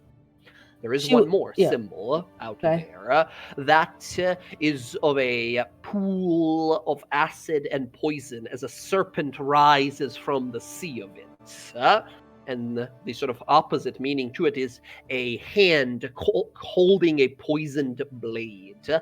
This is the symbol of Zahir, the god of assassins and poisons. Yeah, she would tell her that, and like the different ones, but she said she didn't see Vesh there. No, I didn't see it. I think these other ones are ocean, but not the specific one you're looking for. Can I see Cord? That seems interesting. He seems interesting. She's gonna move it because she knows like he's like a very fruition, like not in her, like she's more like northern western, so she's not really like part of like the empire god, so that's like a little bit more outlander, like gods that are not supposed to be like honored there, but she knows who that would be and she would turn it. Absolutely. You turn and the whole observatory spins slowly, and Zoria, you approach and take a look through it, and yeah, you see this symbol of a raging ocean, as if the sky fighting the ocean itself. and then the opposite of it, so these crossed sort of battle axes. As you attempt to sort of seek out to it, you all feel a bit of like a thunderstorm coming up above the observatory, or like under it. You guys are so high. As you do that, can you give me a strength saving throw or a constitution saving throw? Is your choice here. Or sorry, not my bad. Strength saving throw or a wisdom saving throw? Oh, wisdom saving throw. I'll use my natural one. inspiration on that. Okay, let's go. Let's do it again. 26. Hey, much better here. You look to Cord for some advice, and there is a moment of familiarity. When that thunder rolls over the sky, you're almost taken back to some time in your life that you don't quite recall, where that sound of rain and thunder brought you comfort. You don't know it, nor can you explain it. But in that moment, you feel this booming, sort of billowing strength. And not a need necessarily, but feeling of it is right for me to stand in front of those who cannot stand for themselves. Once again, you're not influenced by it. It's just that's in the moment the feeling you get. As you feel that, you feel this blessing sort of enhance you as well here. Zoria, you yourself gain a extra sort of power when from now on you go into your rage. You can give some of your strength to some others as well. On the first turn, when you go into a rage, you can choose to give the benefits of your rage to another target of your choice within 30 feet for 1 turn. That's pretty That is the good. boon you get. Oh, that's cool. That's pretty amazing. I know that Alondra already used an inspiration. Is it possible I can give my inspiration over to Morgana? Okay, I'll allow it. I'll allow it for sure. Oh, thank you. Morgana, one more time. Intelligence saving throw, because I believe you're Saving throw. proficient in it. Not tonight. It's Not 10s and tonight, 11s. man. I tried. It's cursed tonight. Even, My even if I intelligence gi- is even cursed. if I even if I I'll give her show you. guidance, I don't think it would work either. Yeah, unfortunately, 14 at best. We already learned at Alondra. 14 was not quite enough there. These are very difficult to achieve anyway. We were lucky enough to have a few people roll super high here. But Morgana, I mean, in a strange sort of maybe realization, maybe sort of like moment of kind of like somber, maybe sadness even, you realize like, who can I look up to, right? Who do I look up to, right? Yeah, she tried to pick As- one. Yeah, I mean, exactly. I know you want to take this thing, but did you feel that energy you got from it? Sorry. I guess. I don't know if they have many more of these anywhere else. I've never heard of them in my part of the world. Okay. DM, is there a Yes. way to, using our tools and our intellect or whatever, to detach it so it can be put back on in future use? You guys tried with your tools before, and you realize now, like, without tinkering tools, you can't do it specifically. However, if you have some other way to improvise doing it safely without breaking it, right, you can give it a try. Can I ask Whatever the idea you might- construct? Is It looks at you, says, "Command me." Is there a way for you to remove that rune without breaking it so we can put it back later? It stares at you for like 10 seconds, says, "Command me." As you realize, I'm it's sure- nonverbal. It doesn't. It's probably the only thing it can say. It's not intelligent. It's just waiting. It's like listens to what you tell it, but it can't answer. My woodcarver's tools would have more of a smaller needles and screwdrivers, or not screwdrivers, but maybe 5 blades in it to try and finesse this thing off here. Okay, I'll allow a woodcarver's roll here with your dexterity. However, it's not going to be easy. These are No, not that's the fine. right tools you're using for the job. That's This is fair. going to be a sort of a hard check. Go ahead, make the roll. 12. Nope. Yeah, I think you start and realize like, no, I can't. This is like I'm gonna break my tools trying to do this. This is metal, right? So this is not quite gonna work out. Once again, smithing tools, you can break it off, but then you're breaking it off.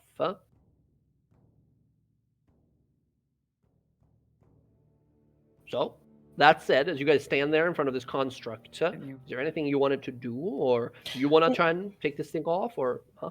Yeah, she'll say, go ahead. Can you tell the big guy to take this part off? She go, command. She'll say, command, take this rune off, please.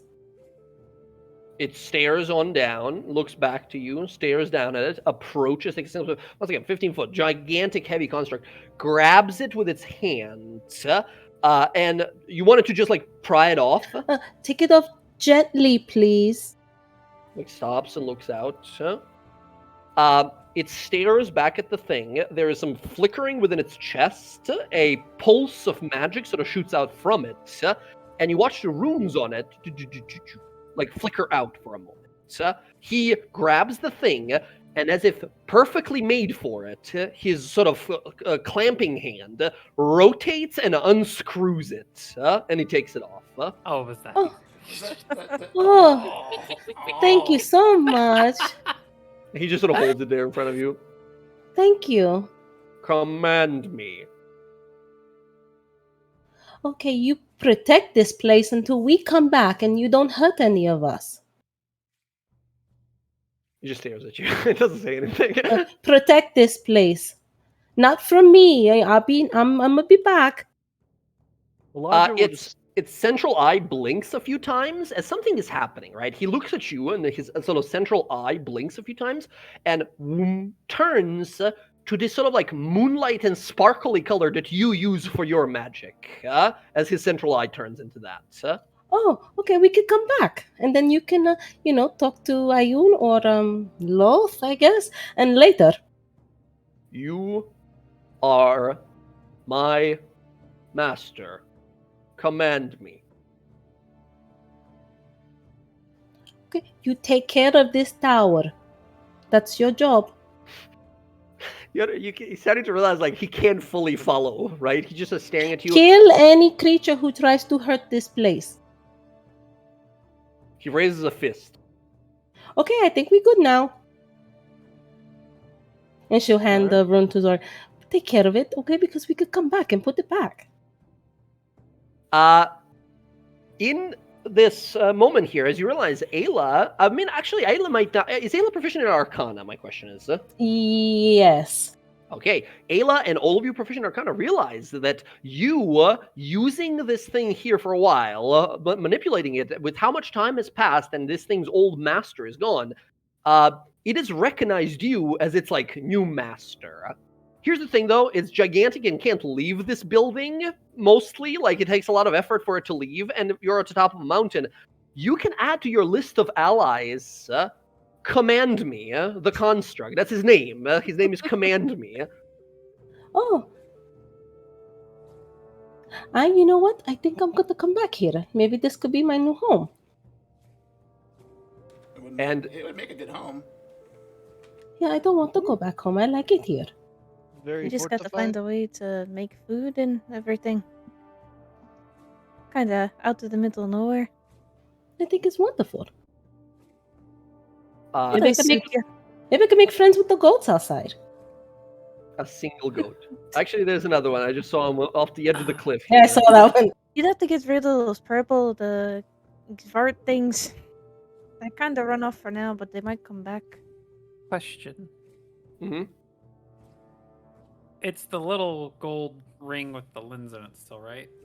Yeah, he took that part off and gave it over. It's with Ayla, unless she like gives it to someone, huh?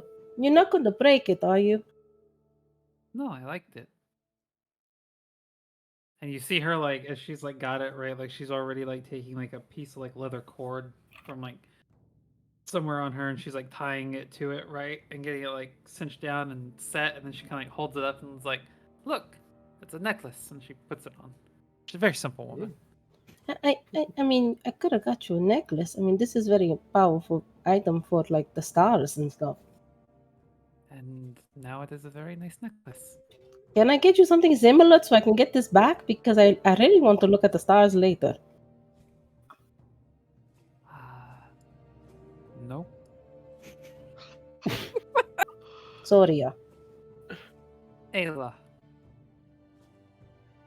You Look at say it. you're a simple woman, but you don't want a different necklace? Nope. It's about, and she kind of like points at the runes and the way the lens sits in it. She's like, look at it. Look at how it looks. So what I'm It's hearing is beautiful. she's gonna have to live here with you, Ayla, if you want to use the necklace. I collect things, and this Okay, seemed but- like something worth collecting. It's not a thing to collect. It's part of history here. It is a historical necklace, then. Zoria, I'm going to take that thing back. You can borrow it until you find some other rune thing you want, but I need it for the tower. Right. She just kind of smiles and meanders on after Odo. As soon Morgana's- as Ayla gets like serious for a moment, Command Me like turns his head over and looks at Zoria. Maybe you can find something that is actually worth trading that for. Next time she gets her eyes on something, just take it before she can get it. And be like, oh, you can't have it unless you trade me. That's a good idea. It's the bartering system that you have. I told you, people don't like to give things away for free. You see what happens when I give things for free? I should start doing like you and You not shouldn't giving give it to her. nothing. I know, you shouldn't know. give it to her. I'm going to learn from you. No more giving anything away. No more. Command me every once in a while. She's gonna give him a little pat. I'll be back, okay? You Yes. kill the things that come in here. Don't let nothing. Kill those little little purple things. purple You know, kill those purple things. They keep Holds his fist hurting out. us. Okay, yeah, absolutely. Since Zoria's not there, I'd just be like, just remember, everyone, murder orgy. I'm kind of purple. Don't Soul murder me, please. survivor. Alondra understands, like, that woman, she's the sole survivor of a murder orgy. Maybe don't make her Yeah. But yeah, you realize sort of like Ayla, like, okay, in the future I gotta get my hands back on that. But for now, like, there's nothing really extra here. You took the palimpsest, you gained his blessings as much as you could have, and now it is time to go. As you all sort of step on out, Command Me walks up to the gate, closes it behind you, like he manually. There's no magical way to close it. He just sort of pushes the door closed. You hear some movement on the inside, and the door is sort of layered over by that same sort of illusion that you guys saw when you're the puzzle, right? That you have to solve. It like reappears there, and yeah, he stomps his way on through. You hear a sort of like a wind-up mechanical sound, and then click, and no more movement inside. I don't think he's guarding it anymore. Oh, maybe it's self-activating. Maybe when someone goes to the door, he attacked them. Who knows? I do have a question. Mm-hmm. If I take this lens and look through it, does it do anything? You can see like Sarius from here. Oh, wow. It kind of works. Kinda. Mhm. Kinda or it does. Well, I can see Azarius from here. She's like standing at like That's- the edge of the rock, like looking through it. It's like, Yeah, that you guys realize like that's hundreds of miles from here. That's very far. As you realize, at least on your journey down, you will realize what you have. While you have this, as long as you work it into like a goggles or something like that, right? You can use the lens of this thing as didn't show as Eyes of the Eagle. That's what it does. It's a little item. You can attune to it if you focus on it, and while you wear it, you have advantage on perception rolls, and you can see very, very far with it. Yeah. well, that's fancy. useful. But it is attunement, right? You can make it into, it's a single lens, right? So you can make it into like a monocle, or maybe you can make it into some sort of like a, what do you call those for ships? Fucking Spyglass? Spyglass, Telescope? right? No, this was a telescope. I think it's a spyglass. Oh, gotcha. You have a magnifying glass. You keep calling it a spyglass, but it's a magnifying glass. Spyglass is the piratey one, huh? Right. It's technically a monocular. Monocular, okay. Fair enough. Actually. Actually. All right, perfect. So, there you go. That's what you have. That's what the lens does by itself. Yeah, no, Ayla, add an ally. Command me. He's your buddy. And yes, you realize because you were the one to bring it to life, right? You revived it when you interacted with the crystal. That's the thing sitting in its chest.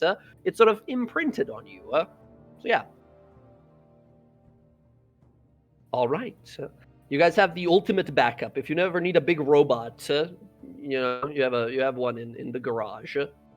All right. So with that, now we got to return all the way to the bottom. Now Pazuzu said, just jump. Aim for the bushes, land real fast, come back fast. But are we going to take the rest of the day walking down, or do we have any magic to get our way down faster? No, not me. No feather falling this time around. Fair enough. All right. I have advantage on death saves. I'll jump. There would not be any death saves. Even when raging, that is like, you'd fall down for like 700 feet or something, huh? All right. Otis wants to make sure that the purple things didn't mess with the bridge on the way out. You do not. They all fled. They heard this horrible music that Morgana was playing, and they just fled. They left. They're probably going to be back eventually, right? But for now, like for today, they're just gone. And I mended the bridge, so we should be fine too. And you mended the bridge, rope. yes. Okay, excellent. Now when you cast the spell, no more of that like click, click, click, click, clicking sound. Very clutch finding that lever there. Very good reactionary stuff. All of you make your way down. It takes you the rest of the day to descend the mountain. You wade back into the mist, and soon enough, you see Pazuzu's tower up ahead. As you all wander in and towards it, that's where we're going to end the session for tonight. Thank you all so much, as always, for playing. This was a lovely time, as it always is. Let me just take a quick gander here. That is 1, 2, 3, 4. Ooh, not leveling up quite yet, but we're very close. I mean, you could just preemptively give it to us. So you I don't have to worry can. about There's all- Yeah, you rules. If I can. do, I think if I do, someone at What's the the- Wizard Coast gets upset with me, and I can't have that. What's Not the again. worst that's gonna happen? Me and Oda I are gonna am- hit things twice. Like, come on, it's not that bad. I am on my second DM strike, right? I can get the third one. That is dangerous. Yeah, no. Thank you all for playing so much. This was super fun, as it tends to be. We continue our Sunday adventure back in Taldore, where we see if how that situation is going to unwind. But for now, nicely done. The quest is nearly complete, right? You got the tuning fork you got for. You even got some blessings from this location as well. And now you head on back. Let me know if you guys want me to. I can write down those like blessing things that you guys got to type them out at you. But if you already have them written down, I guess there's no need. So let me know. Yeah, no. GG's, everyone. I myself am super hungry. I think I'm gonna bounce and go get some food. But for the rest of you, What time is it over there? It's 5 a.m. Jesus. Oh, It's 5 a.m. Yeah, go eat. You're 5 hours ahead. Yeah, I'm so hungry. All right. and Well, this- once again, I work during night usually over here because I'm like on my computer all the time. So it's fine. It's whatever. That's fair.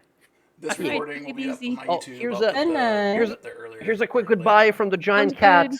Oh, bye, Hey. giant kitty. Look at how big this thing is. It's Mordekainen. Bastard. Also, All right, well, good I night, will catch you kitty. all in a few weeks. Oh, few weeks, Few few weeks. days. Few Sorry, weeks. sorry. I'm Oh, gone. You're What are never you not seeing me telling again. us? No. I was just about Uh, to get cured. No. That's it. The campaign is done. Thank you, everyone, for no. Everyone, good night. I'm out. I'm obviously delirious. Good night. Gotta go to bed. Bye. Bye. I'll be back in a minute. I'm gonna close out the recording and then I'll come back in. Yeah.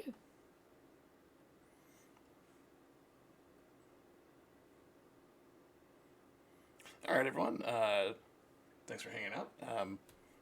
That was our first recorded session. Next one will be streamed on Sunday at 4:30 PST, and that will be the Dawn Guard in Tal'Dorei. We hope you enjoyed our first adventure, or well, session 8 of the Wildemount Campaign. I think the group name is in works. I think we're thinking about Nightingale. We'll see. All right. Till next time.